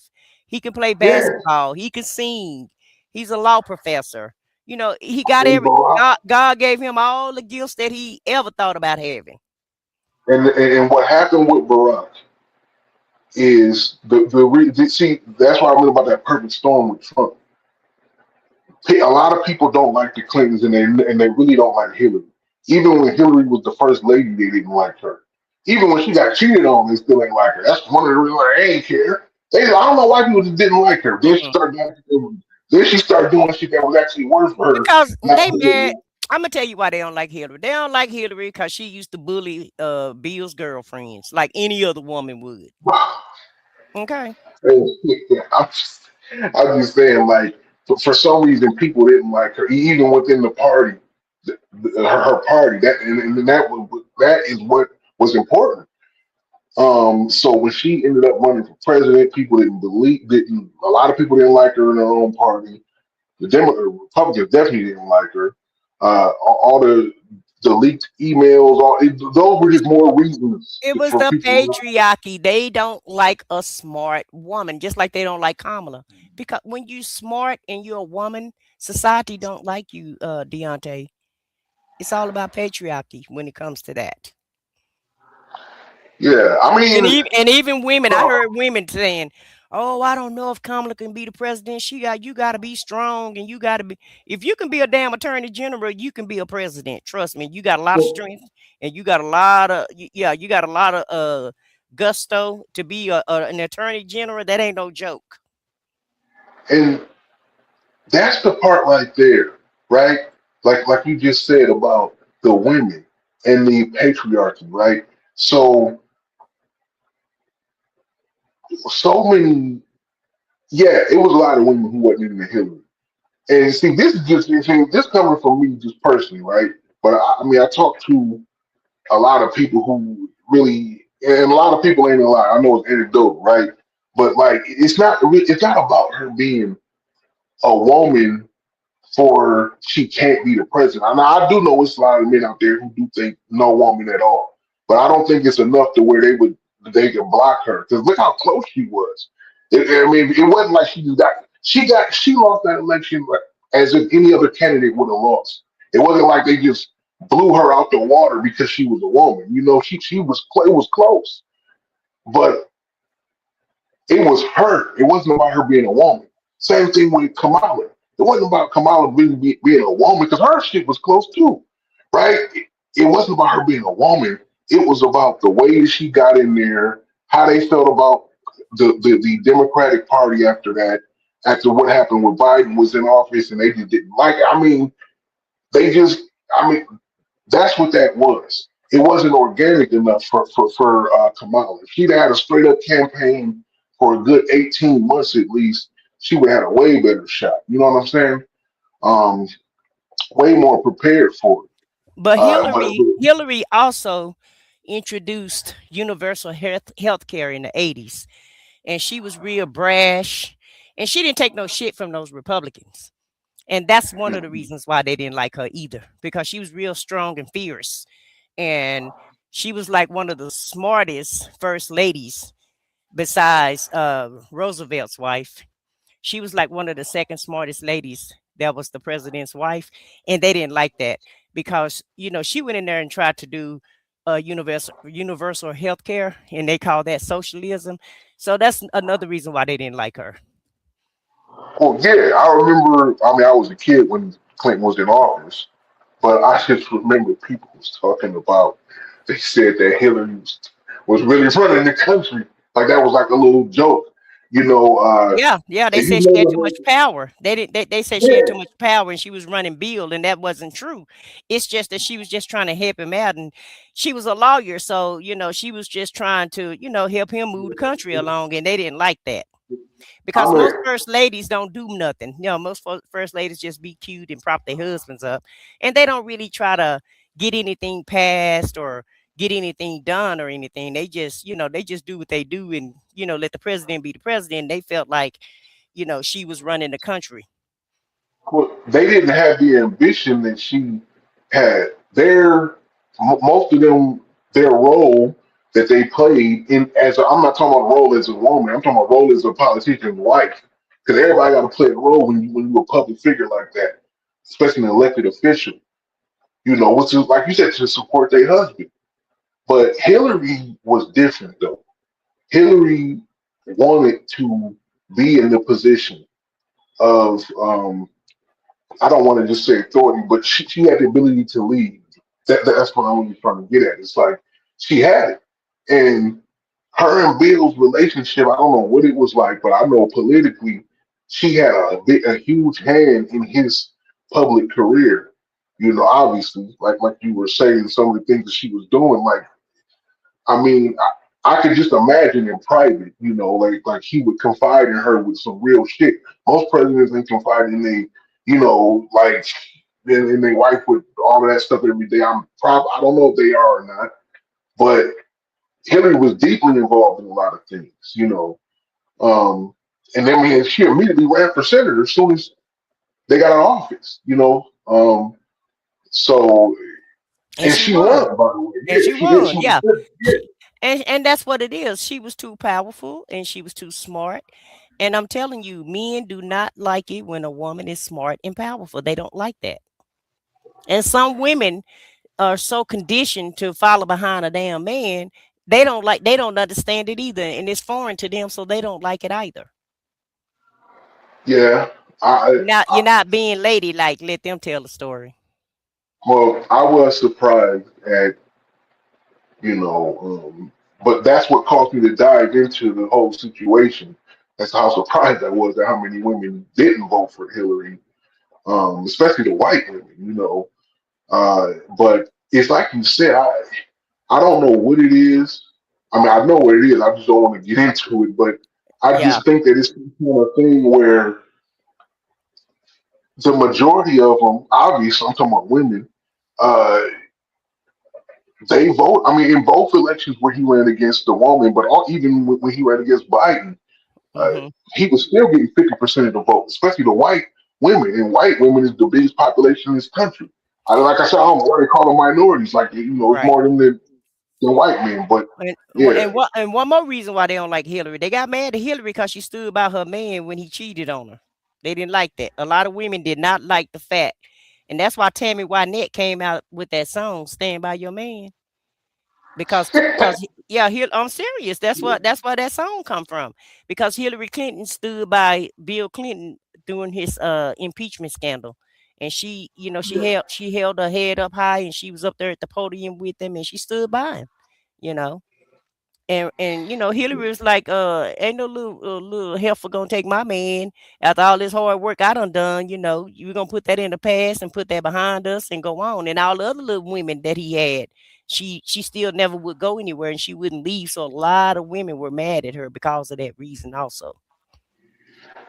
no, I understand that, you know, and I don't. That ain't none of their business. If a woman want to stand by her man, then let her stand by her man. The hell, they standing by they standing by they scrubs. That ain't even yeah, half as powerful as Bill Clinton was. exactly. Like, no, it is, and that's what I was going to get at too. If you look throughout history, I mean, most of the men in these positions, when you're the leader of a whole nation, especially a powerful, great one like America, but just anyone, right? Most of these men, okay, have had outside relationships in their marriage, and a lot of the times they wives knew about it. I mean, they might not have known and agreed with it, but they found out about it and they stood by their man, as she said, I guess, you know. Yeah, stand by your man. Well, I heard through the grapevine that Condoleezza Rice was messing with George Bush. Yeah, they was talking. Listen, down that's what online had said. You know, I don't know. I ain't got no proof, but I heard it No, through the yeah. grapevine. You know, and so you're absolutely right. Most men do. I'm sorry, but most of them, you know, probably what 85% of men probably more than likely cheat on their wives. Well, I'm just talking about the ones in those positions to where, but yeah, you don't even have to be in that position. Right, I mean, I know you people could be a janitor and you still janitors even cheat. So that's what I'm saying. They standing by their little scrubs, but they mad at Hillary for standing by her powerful man. Yeah, it's because people want more. You know what I'm saying? It's like it's like that saying where they say you should never meet your heroes, right? Which is crazy, but they say because they'll disappoint you. You know, and it's funny because the actor Christian Bale, who played in the Batman movies, in an interview he said that it's a lot of celebrities that he doesn't know and never had met before. And he said the reason why is because he didn't want to be disappointed because when people met him for the first time, they were disappointed. You know, but Right. And I agree with that, and I really wish that we didn't know so much about these celebrities, and I'm really kind of mad at social media for everybody putting their lives out in the forefront because you know your singers and your actors, it give you a different perspective of them. You know, I used to love Al Green, and then when I heard all the stuff that he was doing, and you know how that woman threw grits on him, and you know, it's like when you put your life out in the forefront like that, it makes you think different of people. So I feel like, you know, if I was a celebrity or a star or whatever, I wouldn't put my personal life in on social media because to me the mystique is what keep people intrigued. yeah. Yeah, well, most of them don't. Most of them don't put that kind of stuff out there, you know. Then you got people that's so big to where they don't, you know, um, like Jay-Z, for example, he don't put he's doing accent on social media. All of his social media handles is obviously clearly ran by his label, and they don't even post nothing. Kendrick Lamar don't Yeah, post but nothing. everybody else put it out there though. That's what I'm saying. Everybody else is in their lives and putting stuff out there. So and Everybody that's else what is going to yeah. do. And so that's Yeah, what I'm saying. That's what I'm saying. That's the part I don't like. We know too much about everybody, and that's the part that I don't like. it's like knowing too much about people. You're right. Is just because we use this entertainment. But to me, the problem really is when people try to compare or use somebody else's life as like, this is how it should really be. Like this person is such a high up person on a pedestal that they can't do wrong, and you want to think about them like that. But then when you find out what they really like or what they really into or things that they've done, you like, well, damn, if they can't, you know what I'm saying? So Like I think Denzel that's what people Washington. do. Remember, he went to rehab, and we like, what? But see, even that, like, see, It gave you I it gave don't you a know. whole different perspective on Denzel Washington. I never knew that Denzel was doing lines or nothing. I thought he was an upright citizen. Now I got a side eye him. Yeah, but you know what? And I'm gonna say this just about me, right? Just to keep it on me, right? Um, I mean, it's a lot of shit that people have done that I have not done and would never do, right? But at the same time, like I don't look in the mirror like, oh, I'm clean. You know what I'm saying? Like Right. I've Yeah, never but in you my ain't on life. TV. You're not being an No, example. but see, that's the point. They are people. It's like they're trying to be the example. I mean, okay. It's almost like let's take Blueface dumbass for example. He don't mind coming out telling people he a deadbeat. He don't pay the bills. He tell all the chicks who think they pregnant with his baby he ain't got no money. Then he also at the same time make videos saying if you my girl I'll pay you $250. You get $250 a year. Nigga, you just say you ain't no money for your baby moms. In one video, the next video, you say you Well, half he a don't. quarter He ain't got million no money dollars. for them. He got money for himself. Yeah, but that's what I'm saying. Like, he'll do that crash out shit because that's his brand. But it's a reason why learning about stuff like about Denzel or Leonardo DiCaprio or I'm just naming people just as anybody, you Mm-hmm. feel like, oh shit. Right. Especially the religious leaders. To Right. me, they got it the worst. You know Right. what I'm saying? So, but and I had this issue so hard, and I kept thinking about it. And I was like, man, we are surrounded by so many vices in this world, and the vices don't have to be traditional ones. It ain't just got to be alcohol or drugs or even sex or gambling. It can be all attention. It can be Right. any damn thing. Right. You know, money I is think the I biggest think one. narcissism is the biggest demon of all at this point in time because everybody want to be seen and heard Yeah, it is. and relevant. It's an individualistic society. Everybody is like to the point to where, and me, my situation is more important than like. I mean, I understand you living your own life. That's one thing, but to think that it's just out of control over that. But that's what I mean by like, people are looking at these celebs and going, and it's someone who you want things for. Like Well, just think about the red pill people. yeah. Before the internet came out, they was all one of a kind. Everybody had one in their family, but they didn't group and lump together. So it wasn't that big of a deal. Now they all congregate together and loop together and get online and just talk about women and and woe is me and woe is my and talk about all their problems and issues and you know when you get a movement, sometimes that movement can be to your detriment, or sometimes it can uplift you and empower you. And so social media plays a big part in a lot of the shit that we're going through and a lot of things that we're going through and having to see right now. And it's all because of social media. Because prior to social media, you had to go outside to meet people. You had to get if you want to meet people, you had to go to the skating rink, to the club, or you had to go to the park. You had to get outside and go meet people, and you don't have to do that anymore. You can just be right at home in your pajamas and just get on your computer and you can meet the world. And so that's the part of social media I don't like. Yeah, it's everything is going to come with the negative and the positive parts of them, you know, because the internet has really did a good thing connecting people and not just in a social way, but the information way, the financial way, you know, but obviously the negative parts are going to come from it too, you Well, know. well, listen, I was Yeah, in communications. I was working for the communications company when all of this shit launched. Okay. My company was the first one to launch it. And I saw then when you know when they had dial-up internet, I was there when actually call waiting came out. That's how long I was at that company. Okay. I was there when call waiting and caller ID and voicemail came out and DSL and the dial-up.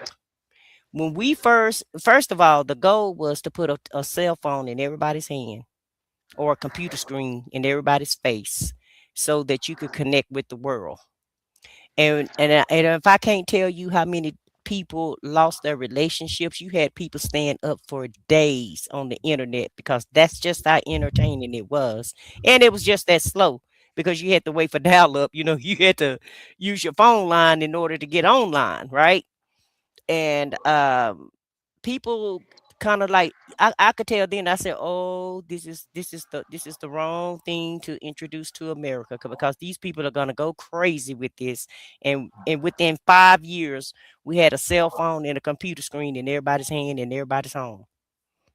Now it wasn't because of our company. It was a monolith of all the companies like Microsoft and Intel and all the rest of them because they had to make the computers where people could afford it. Because remember, when the computer first came out, only the government and businesses was using computers.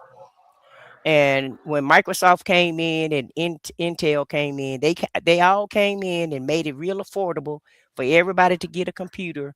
And now look where we are today. And that only took 5 years for everybody to get on board. yeah. It's I'm looking at 4 screens right now, but that's Right, just my thing. right. But Look, yeah, four screens. The goal was only one, and now you got four with a cell phone. yeah. Well, I'm gonna count that as one of the 3 screens, but 4 if you count my phone, because Yeah, that's what I'm on. Yeah. yeah.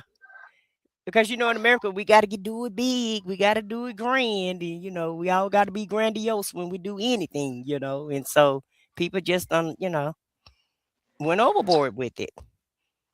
Yeah, they went. Yeah, it got out of control, you know. But I Mhm, mean, to me, it's also just depends on what people are doing with it. But yeah, it definitely sucked people in, and it had a huge negative effect mhm. um And it on broke up a people. lot of relationships in the beginning too. It's still breaking up relationships. Yeah, And the telephone broke up a lot of relationships. Then people used to call us and ask us, um, who phone number is this? And before they had the privacy laws, we were giving out information till a couple people come up missing, and we had to rethink. We're like, we can't be giving out this information because somebody might get mad at their husband or their wife and go take them out, and that's exactly what was happening. yeah. Just like That, Facebook and Instagram and all that, to me, they real messy. They tell everything that you're doing. If you're online, you can look at that green screen and say, "Oh, okay, Deontay online right now. Let me get online and see what he doing." You know what I mean? It's real messy now, and they tell way too much, give out way too much personal information about people, in my opinion. yeah, they do, and people volunteer a lot of stuff as well. Uh, and that's something that I still think is ridiculous, especially after you done had a lot of, you know, a lot of examples by the millions. If you look at it, you know, to look at like it's probably not cool to say or post certain things, you know, knowing it. What ha- what happened? You went out? No. Okay. Yeah, but I'm just saying, like, it's just bad when that happens, man. But I don't understand why people post things on their own too. Yeah, they do. Yeah, But social media has it where you feel real comfortable doing that though. I'm looking at these women, these mommies. You know, they got a whole mommy sector, and these ladies are living their lives online, and they on welfare, and they're not feeding their kids, and you know they living a whole ghetto fabulous life online and showing everybody the life and making money off of it. You talking about the welfare queens? Yeah, the mommy sector. Are you talking about like the ones that's like doing the whole? I got Yeah, like multiple. Live and Jazz, and you know all of them that be online like that. Yeah. Oh, I don't. I've seen videos of these girls who have like 6, 7, 8 kids, and they getting like $3,000 a month in like Yeah. food stamps and all kind of stuff, and they literally Online flexing. yeah, and they literally put in the titles of their videos like, you know, like hood living or you know with all Yeah. these kids Section 8 week. I'm like, what? It's And called people are. it's called the mommy section. I didn't know that. I mean, I've seen like I think I can't remember. It's been a while, but it was one chick I had seen who had so many like, and she would go on there talking junk about all the money she was getting for free from. But it wasn't just that. She found a way to scam money out of ATMs and stuff, and she knew that she was gonna owe the money back from some thing she was doing, some app. But she was like, "It don't matter. I just close this phone down, and get another number." So I'm like, "What? Yeah. And you gonna put this on YouTube?" If she light skinned, you talking about Live, and she done lost her kids, and she got to pay her husband child support, and Well, now shit, she no, I don't pregnant know. again, and you know Damn. it's crazy, you know. Wow. And why would you glamorize that type of life to incentivize another young woman to live that way? Yeah. So you know it is what it is. So you know. But anyway, is DJ you done eating? Because I know you probably done ate a whole meal at this point, cooked it and ate it. Yeah, it's my bad, DJ, man. I shouldn't have said No. nothing. Hey, I said you guys could chop it up, Yeah. and that's what's going down. Right. No, it's all good, man. Like, Yeah, I'm but I good, gotta man, go. for I the gotta go night. wash my hair. My beautician out of town this weekend, so I'm on my own tomorrow for church. So I know. Thank God for water wave hair. That's what I hear that. But hey, this was. I've been listening to y'all. Don't think I haven't gone anywhere. I've been listening. This is great conversation. So, you know, I might need to chop this up and put this online. You know, your conversations online and stuff. Yeah, chop it up. We don't mind. Short it out. We don't care. You got it. Yeah, You it's all got it. good, DJ. You know. So, okay, I guess I'll go ahead and end it now. I've already been starting to put together the next live. Wait, what did you want to name the live again? What was the name of it? MAGA, what I say, MAGA infighting or something like that. MAGA in right. chaos. MAGA chaos. Yeah, I think I said MAGA in chaos. Because baby, they out. I would say shit, the crabs in the barrel coming out.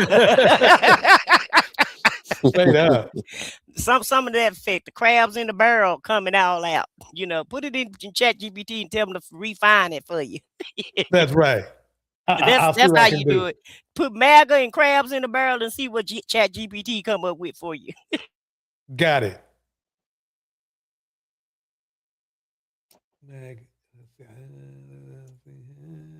That's what I do when I want a title. I put in the thoughts and they help me think it out.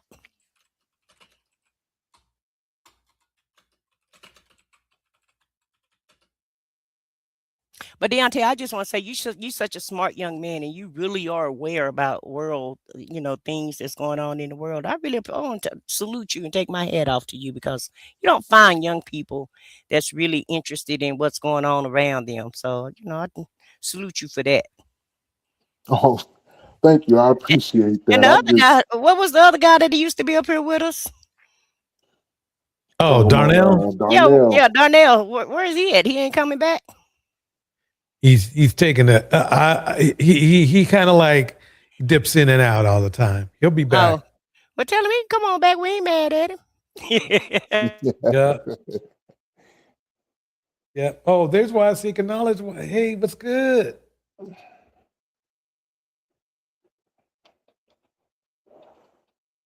Oh man. Okay. Well.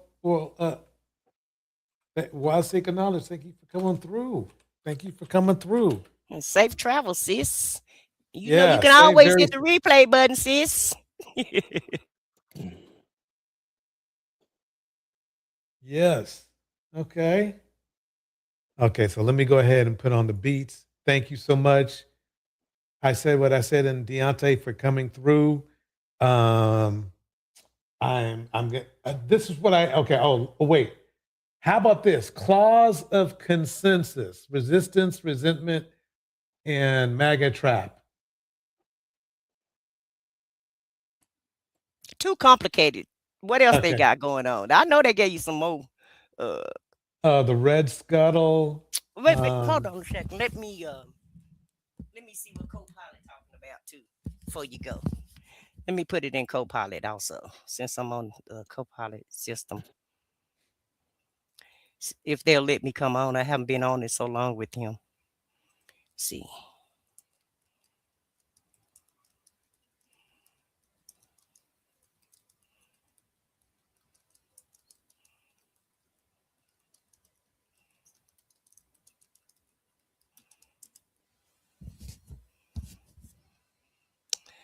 Okay.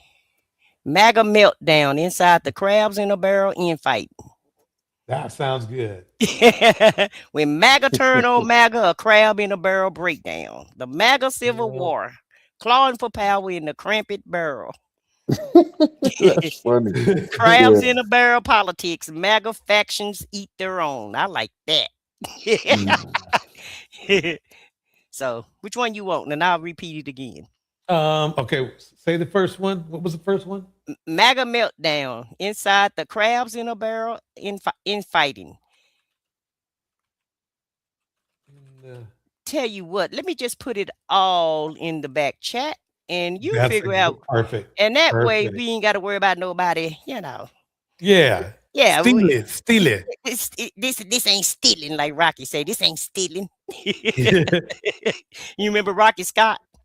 Tamika Scott's husband? I mean, Tasha Scott's husband on It's Escape. Oh, no, I didn't see that. Yeah, Rocky was stealing their money. He said, this ain't stealing. I got the whole meme on that. So there you go. Oh, perfect. Okay, I see it. Yeah. I'm going to go ahead and copy it. Yeah. And then that way you can figure out which one you want. Perfect. Mm-hmm.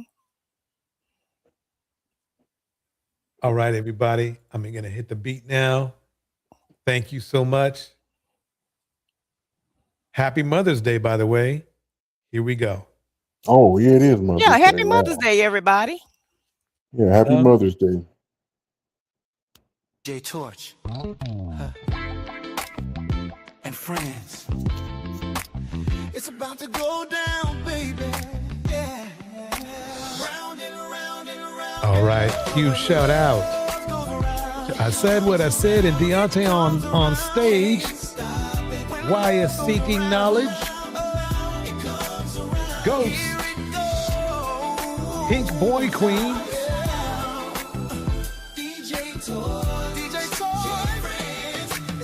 Hyenas and Twin Cats.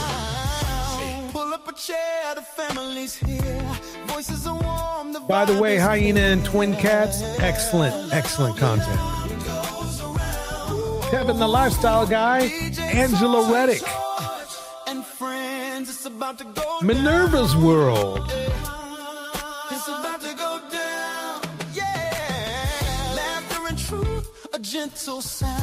Sugar Love Cafe. Char Willie.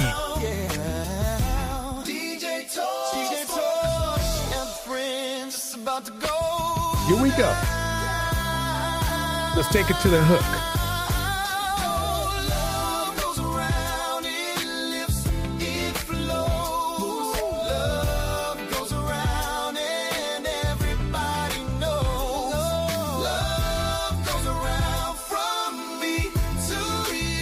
Shout out to Off the Record Media.